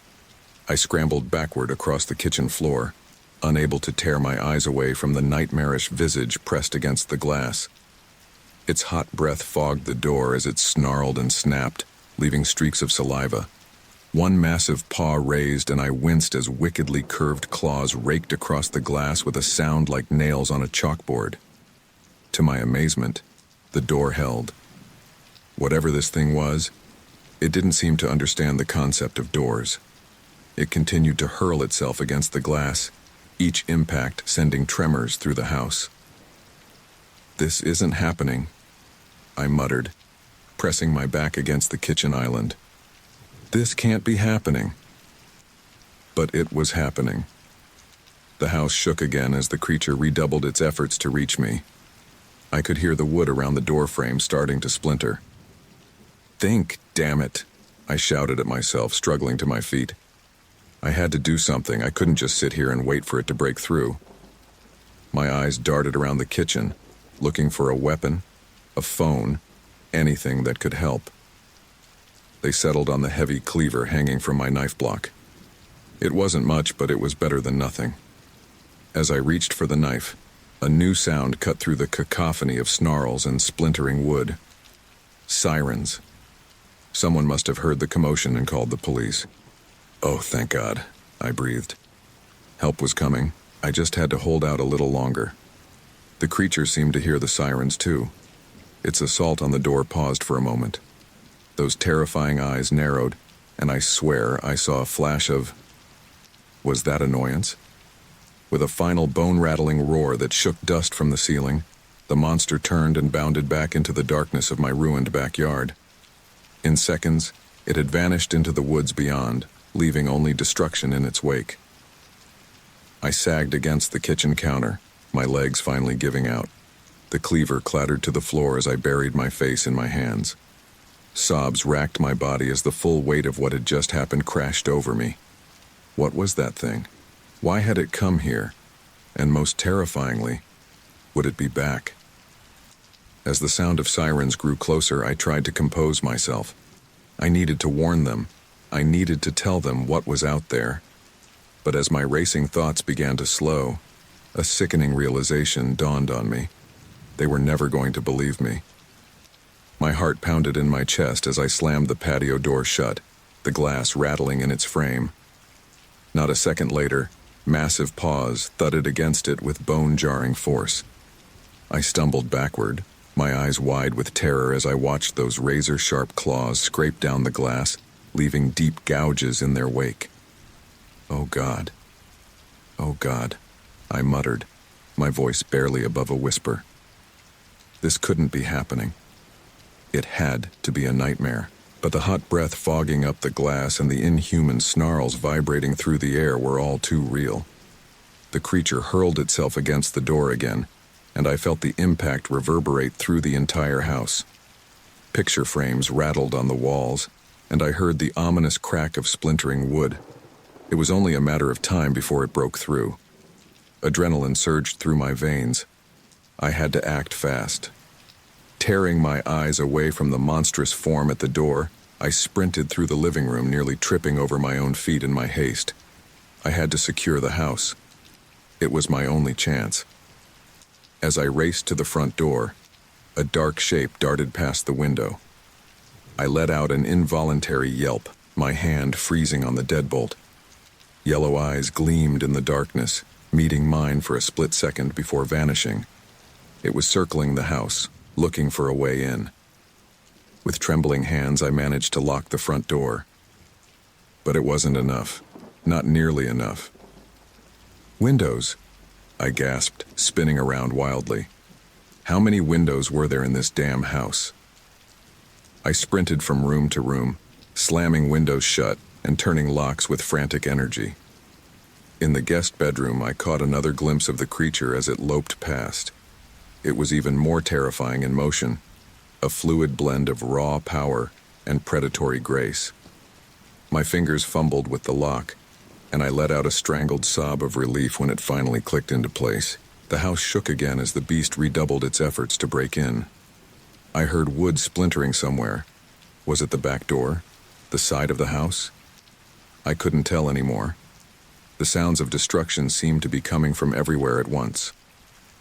"This isn't real," I muttered, pressing my back against the wall and sliding down to the floor. "This can't be real." But the thunderous impacts and inhuman snarls filling the air told a different story. A new sound cut through the chaos, the distinct crack of shattering glass. It was coming from the kitchen. "No, no, no," I whimpered, scrambling to my feet. It was inside. The monster was inside my house. I needed a weapon, something, anything to defend myself. My eyes darted around the guest room, settling on a heavy brass lamp on the bedside table. I grabbed it, yanking the cord from the wall. It felt pitifully inadequate against the terror that awaited me, but it was all I had. Clutching the lamp like a club, I crept towards the kitchen. The sounds of destruction grew louder, shattering dishes, ripping fabric, splintering wood, and underneath it all, that bone-chilling growl. I peered around the corner and my blood ran cold. The kitchen was a war zone. Shards of glass from the broken window glittered on the floor. Cabinet doors hung from their hinges, their contents strewn everywhere. And there, in the center of it all, stood the beast. It was even more terrifying up close. Saliva dripped from yellowed fangs as it sniffed the air, searching for me. Its muscles rippled beneath matted fur as it moved, radiating raw, primal power. Those unnatural yellow eyes swept the room, and I knew that the moment they found me, I was dead. I retreated silently, my heart hammering so loudly I was sure the creature would hear it. Think, damn it. I needed a plan. My eyes fell on the closet door beside me. It wasn't much, but it was better than nothing. Moving as quietly as I could, I eased the door open and slipped inside, pulling it shut behind me. The darkness enveloped me, broken only by thin slivers of light from the slats in the door. I pressed myself into the farthest corner, surrounded by hanging coats that seemed to mock the illusion of safety. I realized I was still clutching the lamp in a white-knuckled grip. Carefully, I set it down beside me. My hand brushed against something else, the handle of an umbrella. No, not an umbrella. As my fingers explored the object, I recognized the familiar shape of my heavy-duty flashlight, and next to it, something even better, the serrated edge of my hunting knife. I'd forgotten I'd stored my camping gear in here last fall. Never in my life had I been so grateful for my own laziness in not putting it away properly. Grasping the knife firmly, I felt marginally better prepared. But as another inhuman roar shook the house, I knew it was a false sense of security. What good would a hunting knife do against that monstrosity? The sounds of destruction grew closer. Heavy footsteps approached, accompanied by deep, rumbling growls that made the hairs on the back of my neck stand on end. I held my breath, pressing myself further into the corner as if I could melt into the wall itself. A shadow fell across the slats in the door. I could hear the creature's heavy breathing, smell its musky animal scent. My whole body trembled as I watched the doorknob slowly turn. This was it. I was going to die here, torn apart by something that shouldn't exist. Tears streamed down my face as I thought of my family, my friends. They would never know what really happened to me. The door began to open, agonizingly slowly. I raised the knife, knowing it was futile, but determined to go down fighting. Just then, a new sound cut through the night. Sirens. Police sirens growing louder by the second. Someone must have heard the commotion and called for help. The creature froze. The door stopped moving, open just a crack. For a long moment, nothing happened. Then, with a snarl of what sounded almost like frustration, the beast turned away. I heard its heavy footsteps receding, followed by the sound of more breaking glass. It was leaving the way it came in. I remained frozen in place, hardly daring to breathe. The sirens grew louder, then stopped abruptly. Car doors slammed. Voices called out. "Hello? This is the police. Is anyone there?" I should have felt relief. Help had arrived, I was safe. But as I huddled in that dark closet, clutching my knife and shaking uncontrollably, all I could think was, they'll never believe me. How could they? I barely believed it myself. As flashlight beams began to sweep through the house and officers called out, I stayed silent. How could I possibly explain what had happened here? What I had seen? The truth sounded insane, even in my own head. No, I realized with growing dread. This nightmare was far from over. It was only just beginning. The ticking of the grandfather clock in the hallway seemed to echo through the empty house, each second stretching into an eternity. I remained huddled in the closet, my body aching from being cramped in the same position for so long. But I didn't dare move. Not with that thing still out there. The police had come and gone hours ago. I'd heard them searching the house, calling out, but I couldn't bring myself to respond. How could I explain the destruction? The claw marks? The inhuman footprints? In the end, I'd heard them radio in about a possible break-in, with the homeowner nowhere to be found. They'd left a card, urging me to contact them when I returned. If only they knew. Now in the oppressive silence of the night, every sound was magnified. The house creaked and settled, and each noise sent a fresh jolt of terror through me. Was it coming back? Had it found a way in? I clutched the hunting knife tighter, my palms slick with sweat. My throat was parched, my stomach twisted with hunger, but I couldn't bring myself to leave the relative safety of the closet. Not yet. Not until I was sure it was gone. A sudden crash from outside made me jump, banging my head against the closet wall. I bit back a cry of pain, straining my ears. There it was again, the sound of splintering wood and shattering glass. It was back, and it was angry. "Please," I whispered, though I wasn't sure who I was pleading with. "Please just let this night end." The destruction continued, punctuated by deep, guttural growls that seemed to vibrate through the very foundations of the house. I could track its movements by the sounds. Now it was in the backyard, now circling to the side of the house, now at the front door again. It was relentless, determined to find a way in. Hours crawled by, marked only by the steady ticking of the clock and the intermittent sounds of the creature's assault on my home. My legs had long since gone numb, but I didn't dare shift my position. Even the slightest movement felt too risky. Sometime in the early hours of the morning, a sliver of moonlight broke through the closet slats. I blinked, my eyes adjusting to the sudden illumination. And then I saw it. A massive silhouette, framed in the bedroom window. The creature stood motionless, its inhuman form a stark contrast against the pale moonlight. I could make out the pointed ears, the hunched shoulders, the long, deadly claws. For a heart-stopping moment, I thought it was looking directly at me. I held my breath, not daring to move a muscle.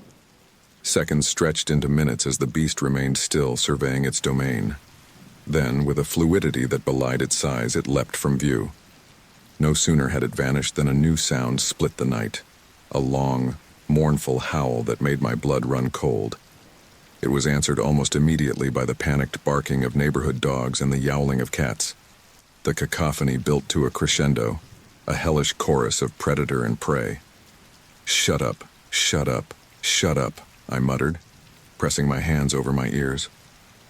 But it did little to block out the sounds. If anything, it made them seem closer, more immediate. The howling continued, interspersed with sounds I tried desperately not to interpret. Crashes, thuds, the splintering of wood. Once I heard a sound that could have been a scream. Human or animal, I couldn't tell. I squeezed my eyes shut, trying to block it all out. This isn't happening, I whispered to myself, a mantra I'd repeated countless times throughout the night. This can't be real. But the sounds of destruction continued, mocking my attempts at denial. As the night wore on, my terror began to mix with an odd sort of numbness. My mind, unable to process the continuous stress, started to drift. I found myself thinking of mundane things. Had I remembered to set the coffee maker for the morning? Was tomorrow recycling day? The absurdity of these thoughts in the face of my current situation almost made me laugh. Almost. A particularly loud crash jolted me back to full alertness. It had come from inside the house. I froze, straining my ears. Was that footsteps? Heavy, padding footsteps moving through my living room. It was inside. Somehow, it had found a way in. I clutched the knife so hard my knuckles turned white, my eyes fixed on the thin line of light under the closet door.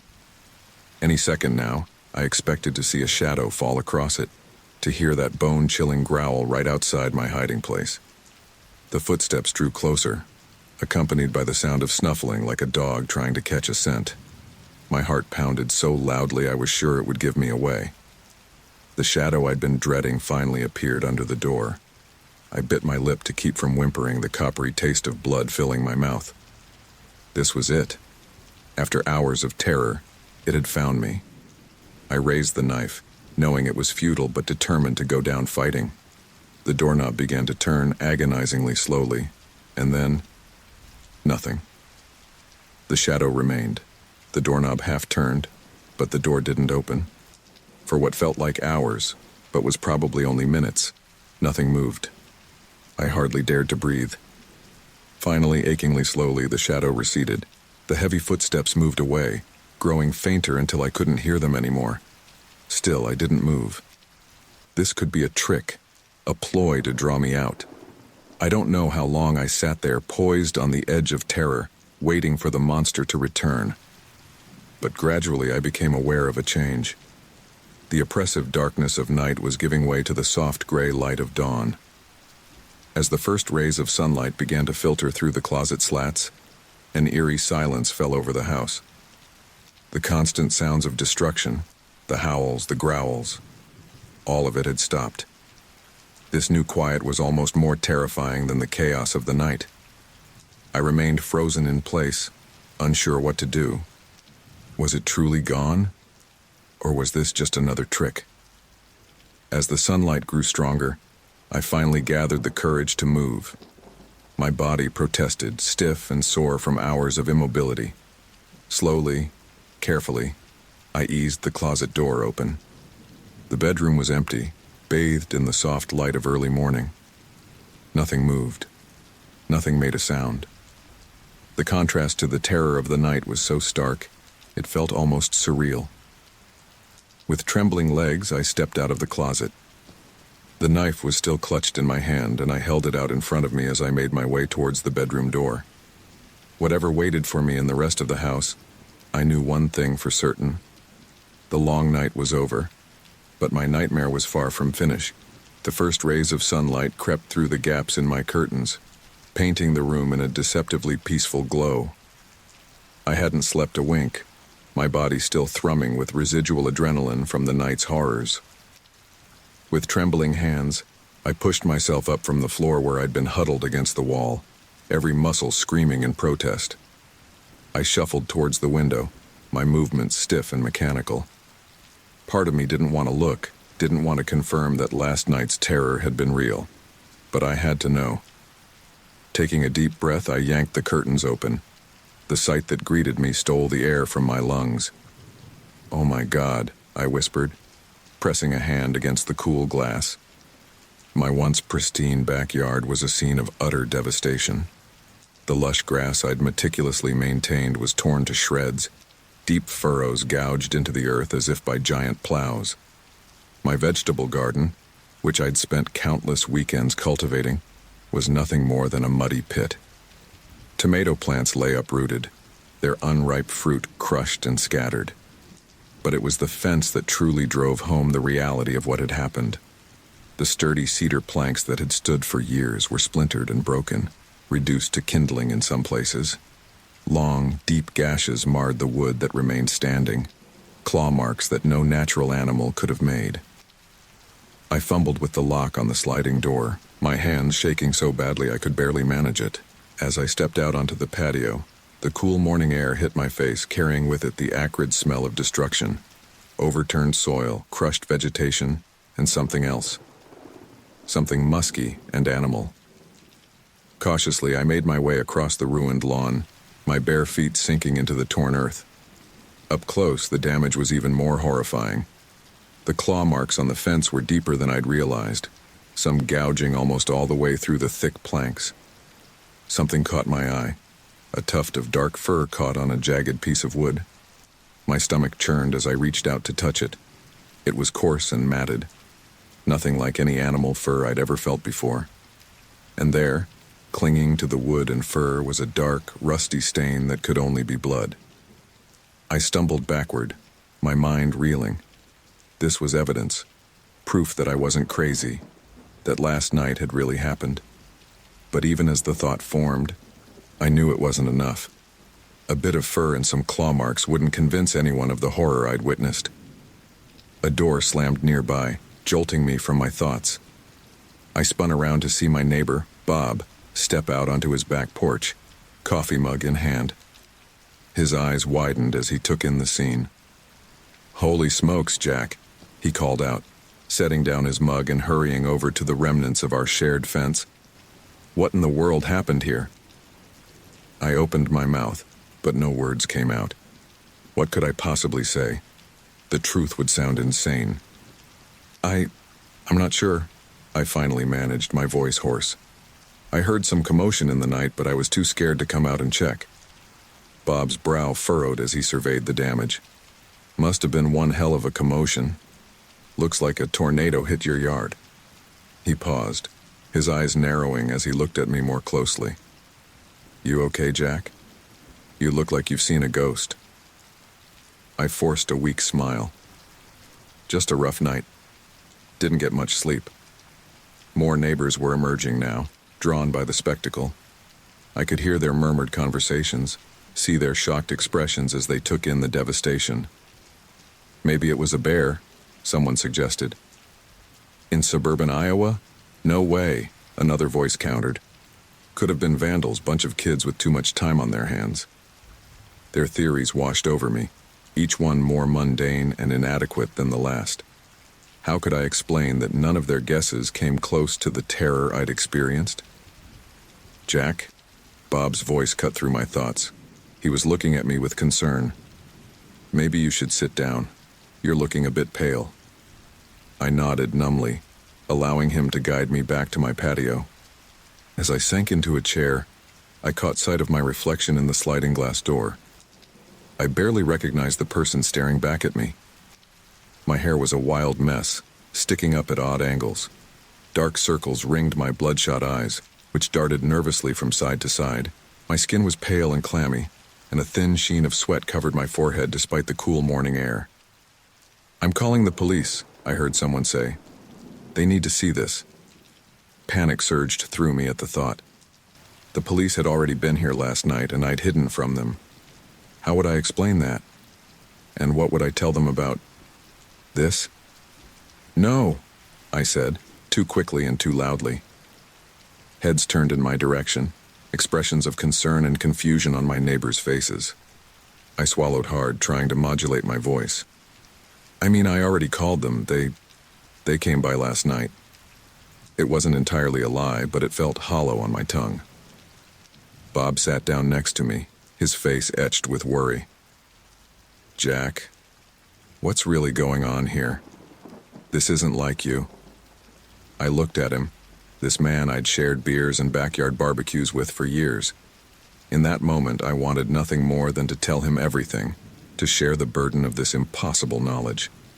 But the words stuck in my throat. I can't," I finally managed, my voice barely above a whisper. "You wouldn't believe me if I told you." Bob's frown deepened, but before he could respond, a new voice cut through the murmur of the gathering crowd. "All right, folks, let's give him some space. I looked up to see Officer Martinez making her way through the yard. She'd responded to noise complaints in our neighborhood before, always professional and kind. But as her eyes swept over the destruction and settled on me, I saw something new in her expression: suspicion. "Mr. Callahan," she said, approaching slowly. "I understand you had quite a night. Think you're up to answering a few questions?" As I nodded weakly, my eyes were drawn back to that tuft of fur on the broken fence. By tomorrow, it would be gone, carried away by the wind or washed away by rain. The claw marks would be dismissed as vandalism, the torn earth attributed to some mundane explanation. The evidence of my nightmarish encounter was already fading. Soon, there would be nothing left but my memories, and the wild tale no one would believe. As Officer Martinez pulled out her notebook, I realized with a sinking feeling that this was only the beginning of a new kind of nightmare. Officer Martinez's pen hovered over her notepad, her brow furrowed in concentration. I'd just finished recounting the events of the previous night, my voice trembling as I described the monstrous creature that had terrorized me. The silence that followed was deafening. "Mr. Callahan," she began, her tone carefully neutral. "I understand you've been through a traumatic experience, but I need you to understand how this sounds." I nodded, my throat tight. "I know it sounds crazy. I can barely believe it myself. But I swear to you, every word is true." Her eyes narrowed slightly, skepticism evident in her gaze. "You're saying a giant wolf-like creature, larger than a bear, broke into your yard and tried to attack you?" "Yes," I insisted, leaning forward. "It wasn't a normal animal. Its eyes, they were intelligent, almost human. And the way it moved, no natural creature moves like that." Officer Martinez exchanged a glance with her partner, Officer Ramirez, who had been silently taking notes. I could read the doubt in their expressions. "Mr. Callahan," Officer Ramirez spoke up, his voice gentle but firm. "Have you been under any unusual stress lately? Or perhaps taking any new medications?" I felt a flare of anger at the implication. "I'm not crazy, if that's what you're asking. I know what I saw." "Nobody's saying you're crazy," Officer Martinez interjected smoothly. "We're just trying to understand what happened here." Just then, a new voice joined the conversation. "Excuse me, officers. I'm Dave Wilson from Animal Control. Mind if I take a look around?" The newcomer was a stocky man in his 50s with a no-nonsense demeanor. He nodded to me before surveying the devastation in my backyard. "Quite a mess," he muttered, crouching to examine the deep gouges in the earth. "Mr. Callahan, you said this happened last night?" I nodded, a flicker of hope rising in my chest. Surely a professional would see the truth. Wilson stood, brushing dirt from his hands. "Well, I've seen my share of animal attacks, and I have to say this is unusual. The level of destruction is more than I'd expect from most local wildlife." "See?" I said, turning to the officers. "It wasn't a normal animal." Wilson held up a hand. "Now, I didn't say that. In fact, if I had to guess, I'd say this looks like the work of a bear." My heart sank. A bear in suburban Iowa? "It's rare, but not unheard of," Wilson explained. "Sometimes they wander out of their usual habitats, especially if food is scarce. The claw marks and the level of destruction are consistent with a large bear." I shook my head vehemently. "No, you don't understand. What I saw wasn't a bear. It was something else, something that shouldn't exist." Wilson's expression softened. "Mr. Callahan, I understand you've been through a frightening experience, but the mind can play tricks on us, especially in stressful situations. A bear in the darkness could easily appear much larger and more monstrous than it really is." I opened my mouth to argue further, but the words died in my throat. How could I make them understand when I could barely believe it myself? Officer Martinez cleared her throat. "Thank you, Mr. Wilson. We'll need a full report for our files." She turned back to me. "Mr. Callahan, is there someone we can call for you? A family member or friend?" I was about to decline when a familiar voice called out from the front of the house. "Jack, are you okay?" I came as soon as I heard. Relief washed over me as my best friend Mike jogged into view. Here was someone who would believe me, who would understand. "Mike," I said, standing to greet him, "thank God you're here. You won't believe what happened." Mike's eyes widened as he took in the scene. "Jesus, Jack. What the hell went down here?" As the officers and animal control expert continued their investigation, I pulled Mike aside and recounted the night's events in a hushed, urgent tone. His expression grew increasingly concerned as I spoke. When I finished, Mike was silent for a long moment. "Jack," he finally said, his voice gentle, "are you sure about all this? I mean, a werewolf? That's pretty out there, man." I felt as if I'd been punched in the gut. "You don't believe me either?" Mike ran a hand through his hair, clearly uncomfortable. "It's not that I don't believe you saw something, but maybe Wilson's right. Maybe it was just a bear, and the stress made it seem like something more." "I know what I saw," I insisted, but doubt was beginning to creep in. Did I really know? The memories of the night seemed increasingly dreamlike in the harsh light of day. Mike placed a hand on my shoulder. "Look, you've been through a lot. Maybe it might help to talk to someone. A professional, I mean." I jerked away from him. "I don't need a shrink, Mike. I need someone to believe me. I'm just trying to help," Mike said, hurt evident in his voice. "You're not acting like yourself, Jack. I'm worried about you." As I looked around at the concerned faces surrounding me, the skeptical officers, the well-meaning animal control expert, my doubtful best friend, a terrible thought began to take root. What if they were right? What if the stress had finally broken my mind? I sank back into my chair, suddenly exhausted. The adrenaline that had kept me going was fading, leaving behind a bone-deep weariness. As the others continued to discuss theories and next steps, their voices faded to a dull murmur in my ears. I found myself staring at the spot where I'd seen the tuft of fur earlier. It was gone now, likely collected as evidence by Wilson or one of the officers. With it went the last tangible proof of my encounter. Doubt gnawed at me. Had I imagined it all? Was I losing my grip on reality? The creature I'd seen seemed impossible in the light of day, yet the memory of those intelligent, predatory eyes still sent shivers down my spine.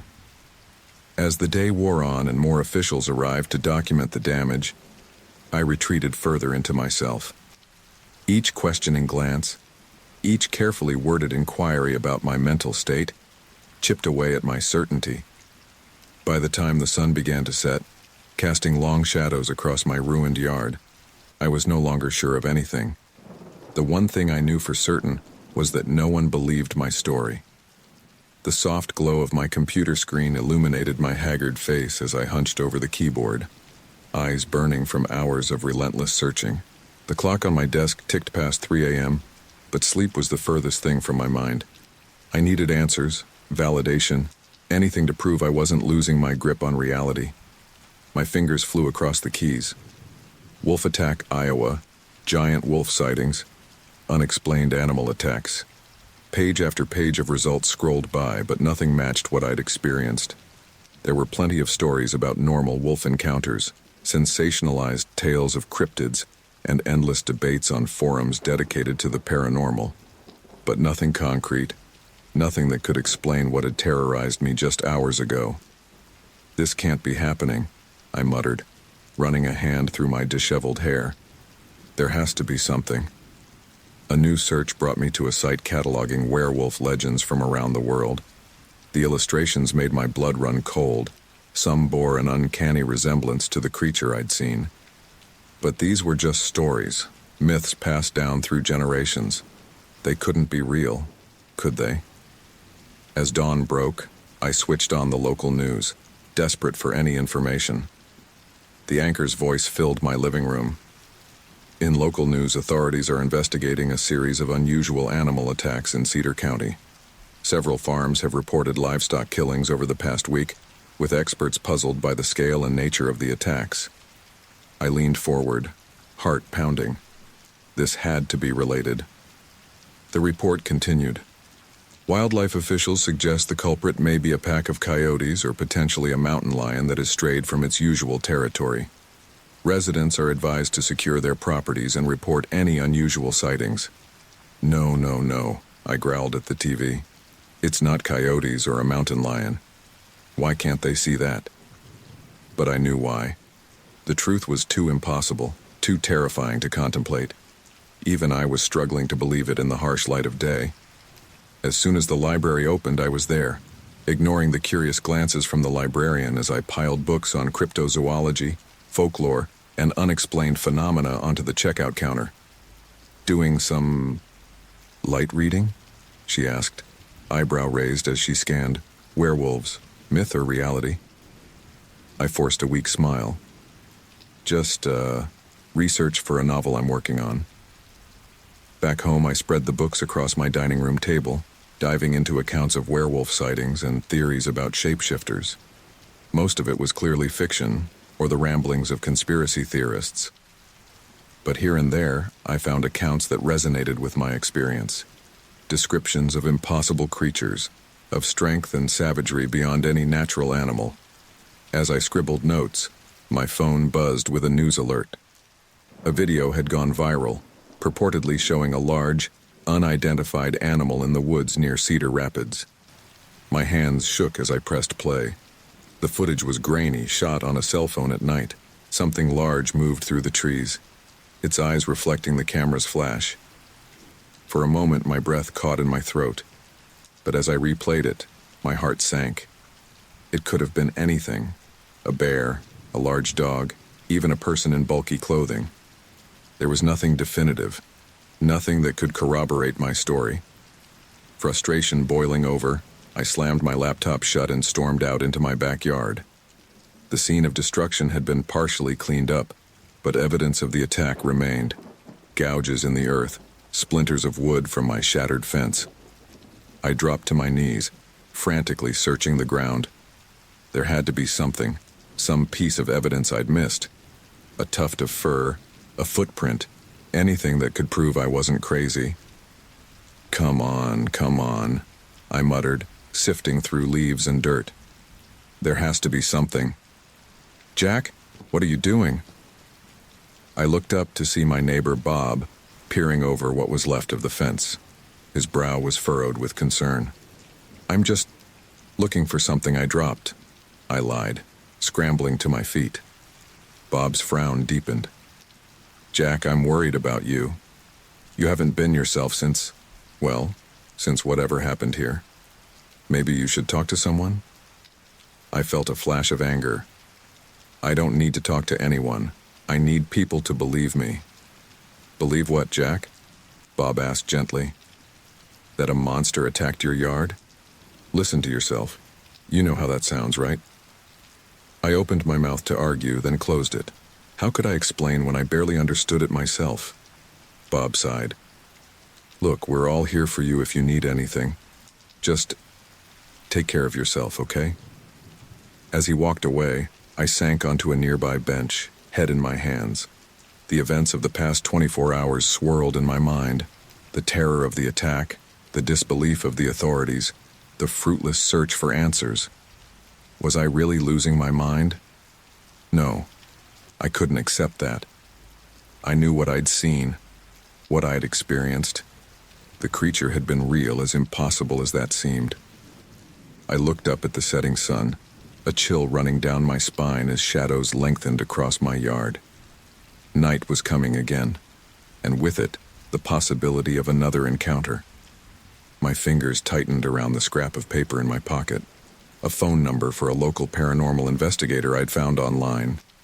I'd dismissed it earlier as too crazy, but now, as darkness fell, I made my decision. I didn't care if it made me sound insane. I didn't care what anyone else thought. I needed answers, and I would find them, no matter where that search might lead me. With trembling fingers, I dialed the number, my eyes scanning the tree line for any sign of movement. As the phone rang, one thought echoed through my mind. The truth was out there. and I would find it. Or die trying. The hammer's rhythmic thud echoed through my quiet neighborhood as I nailed another board across my living room window. Sweat beaded on my forehead, my muscles aching from the repetitive motion, but I couldn't stop. Not when every shadow could be hiding that thing. Jack, what on earth are you doing? I whirled around, nearly dropping the hammer. My neighbor, Susan, stood at the edge of my driveway, concern etched on her face.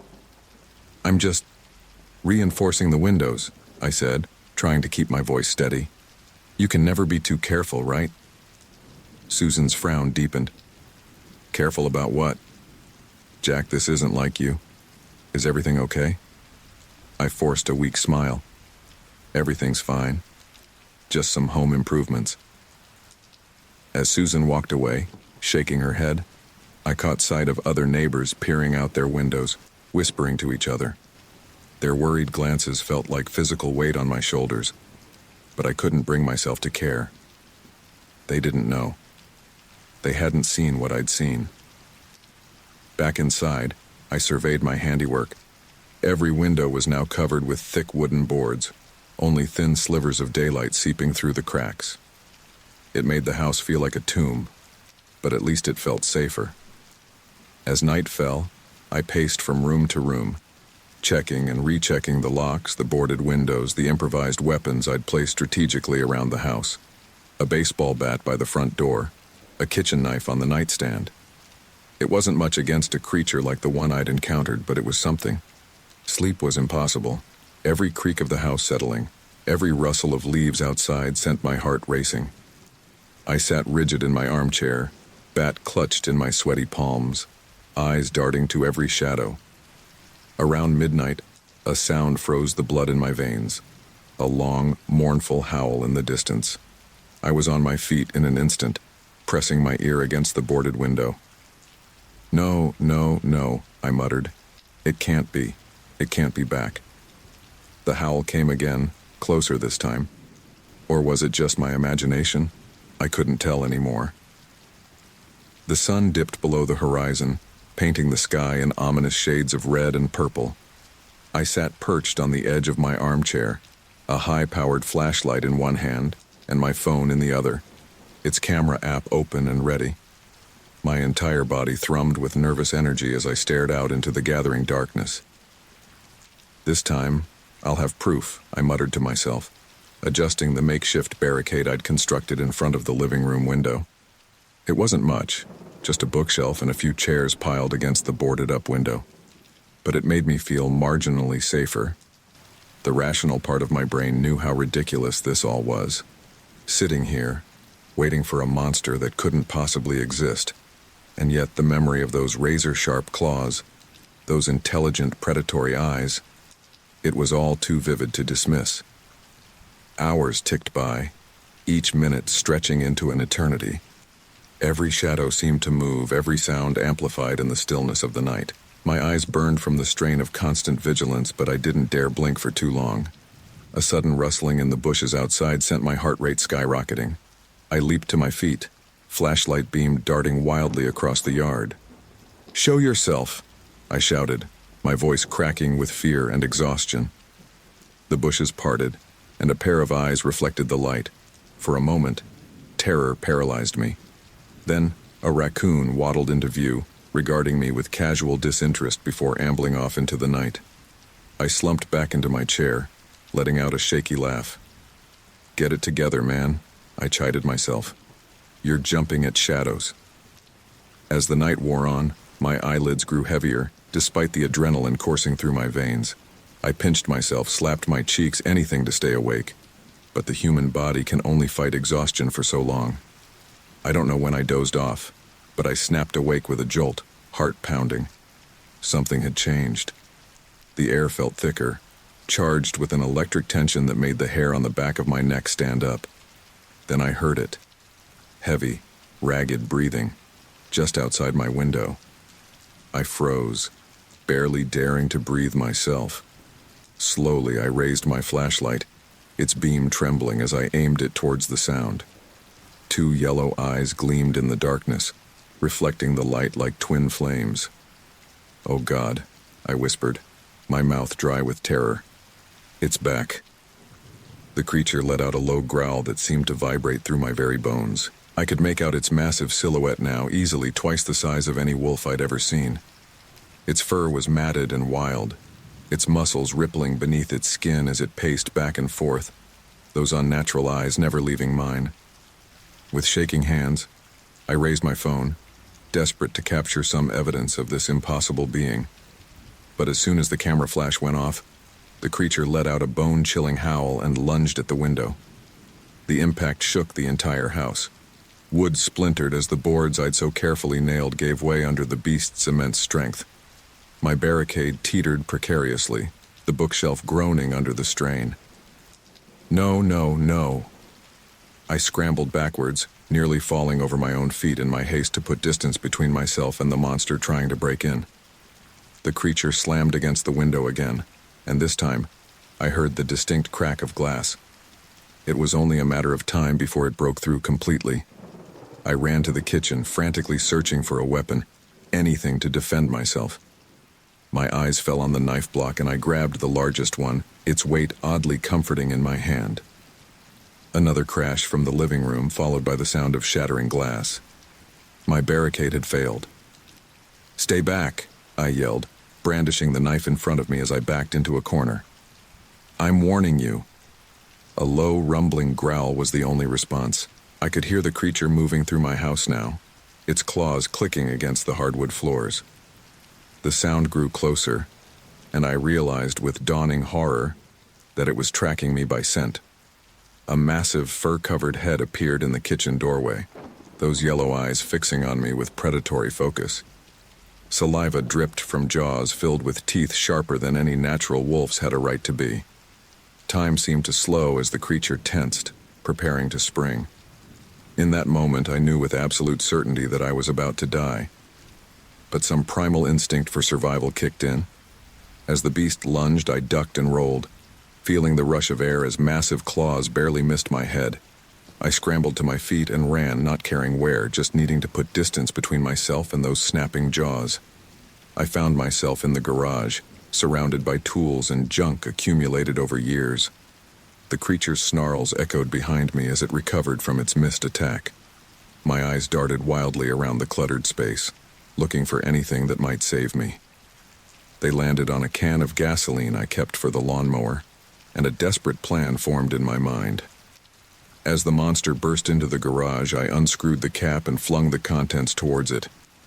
The smell of gasoline filled the air as the liquid splashed across its fur. The creature hesitated, shaking its massive head in confusion at the unfamiliar scent. It was all the opening I needed. With trembling hands, I struck a match from the emergency kit on the shelf. "Stay back," I warned, my voice barely a whisper. Those intelligent eyes seemed to understand the threat. The beast growled, low and menacing, but took a step back. We were at an impasse. I couldn't keep the match burning forever, and the monster knew it. We stared at each other, neither willing to make the first move. Suddenly, a car alarm blared in the distance. The creature's head snapped towards the sound, its ears pricking up.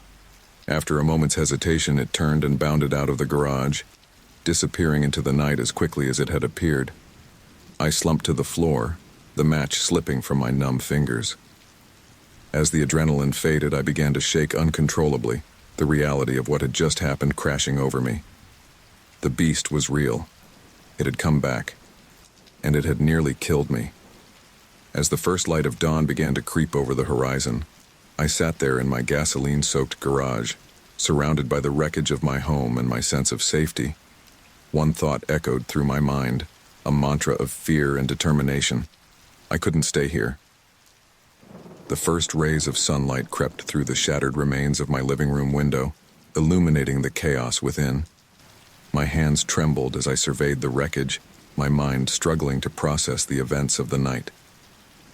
"It was here," I whispered, running my fingers along the splintered wood of my makeshift barricade. It was real. But as I fumbled for my phone, desperate to capture some evidence of the creature's return, a sickening realization washed over me. There was nothing. No fur caught on the jagged edges of the broken glass. No monstrous footprints in the mud outside. Even the scent of gasoline from our standoff in the garage had dissipated, leaving only the faintest chemical tang in the air. I stumbled outside, eyes darting frantically across my yard. But there was no new destruction, no sign that the beast had ever been there. The damage from its first attack remained, a constant reminder of that initial terrifying encounter. But of last night's horror, nothing. No, no, no, I muttered, dropping to my knees in the dew-soaked grass. It was here. I saw it. I felt its breath. But even as the words left my mouth, doubt began to creep in. Had I imagined it all?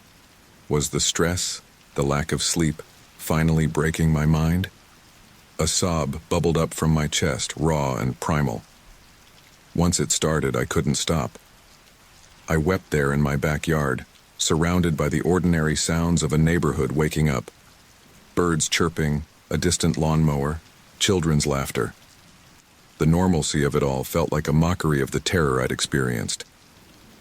Jack? Oh my God, Jack!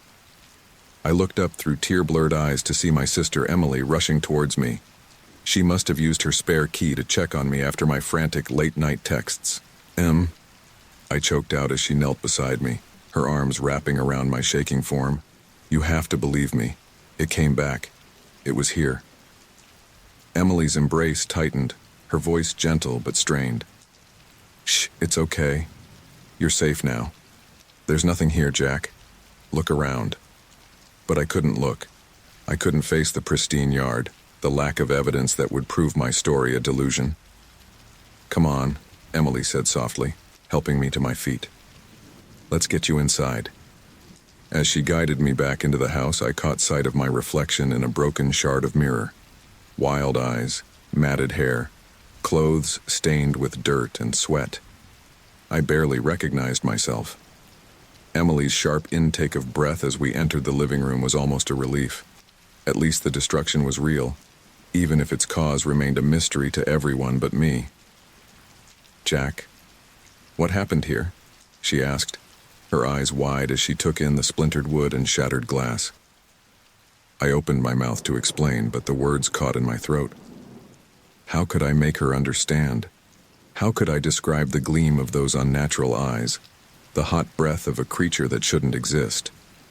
I thought I saw... I trailed off, the lie tasting bitter on my tongue. Emily's face softened with sympathy and something else, worry, maybe even fear. Not of the non-existent monster, but for me. Jack, she said carefully, guiding me to sit on the couch. I think maybe it's time we talked about you getting some help. Help? I echoed, my voice hollow. She nodded, squeezing my hand. You've been through so much stress lately. And after what happened the other night, it's understandable that you might be struggling. I wanted to argue, to make her see the truth. But as I looked around at the wreckage of my home, at the fear and concern in my sister's eyes, the fight drained out of me. What was the point? No one would ever believe me. Maybe, I said softly, the word tasting like defeat. Maybe you're right. Relief flooded Emily's face. Okay, good. We'll figure this out together, all right? But first, I really think you need to get out of this house for a while. I nodded numbly, too exhausted to resist. As Emily made phone calls, to our parents, to a contractor to secure the house, to a therapist she knew, I sat there, staring at the spot where the creature had stood just hours ago. The next few hours passed in a blur. My parents arrived, their faces etched with worry as they helped me pack a bag. They spoke in hushed tones when they thought I couldn't hear, words like breakdown and trauma floating on the air. As I shoved clothes haphazardly into a duffel bag, my hand brushed against something cold and metallic. The knife from the kitchen, the one I'd brandished so uselessly against the monster. I stared at it for a long moment before tucking it carefully between layers of t-shirts, just in case, I told myself. Just in case. Ready to go, honey? My mother called from downstairs. I took one last look around my bedroom at the life I was leaving behind. My eyes lingered on the window, and for a moment, I could have sworn I saw a flash of yellow in the shadows of the tree line. A shiver ran down my spine as I hurried downstairs, bag clutched tightly to my chest. As we pulled out of the driveway, my childhood home growing smaller in the rearview mirror, I couldn't shake the feeling that this wasn't over.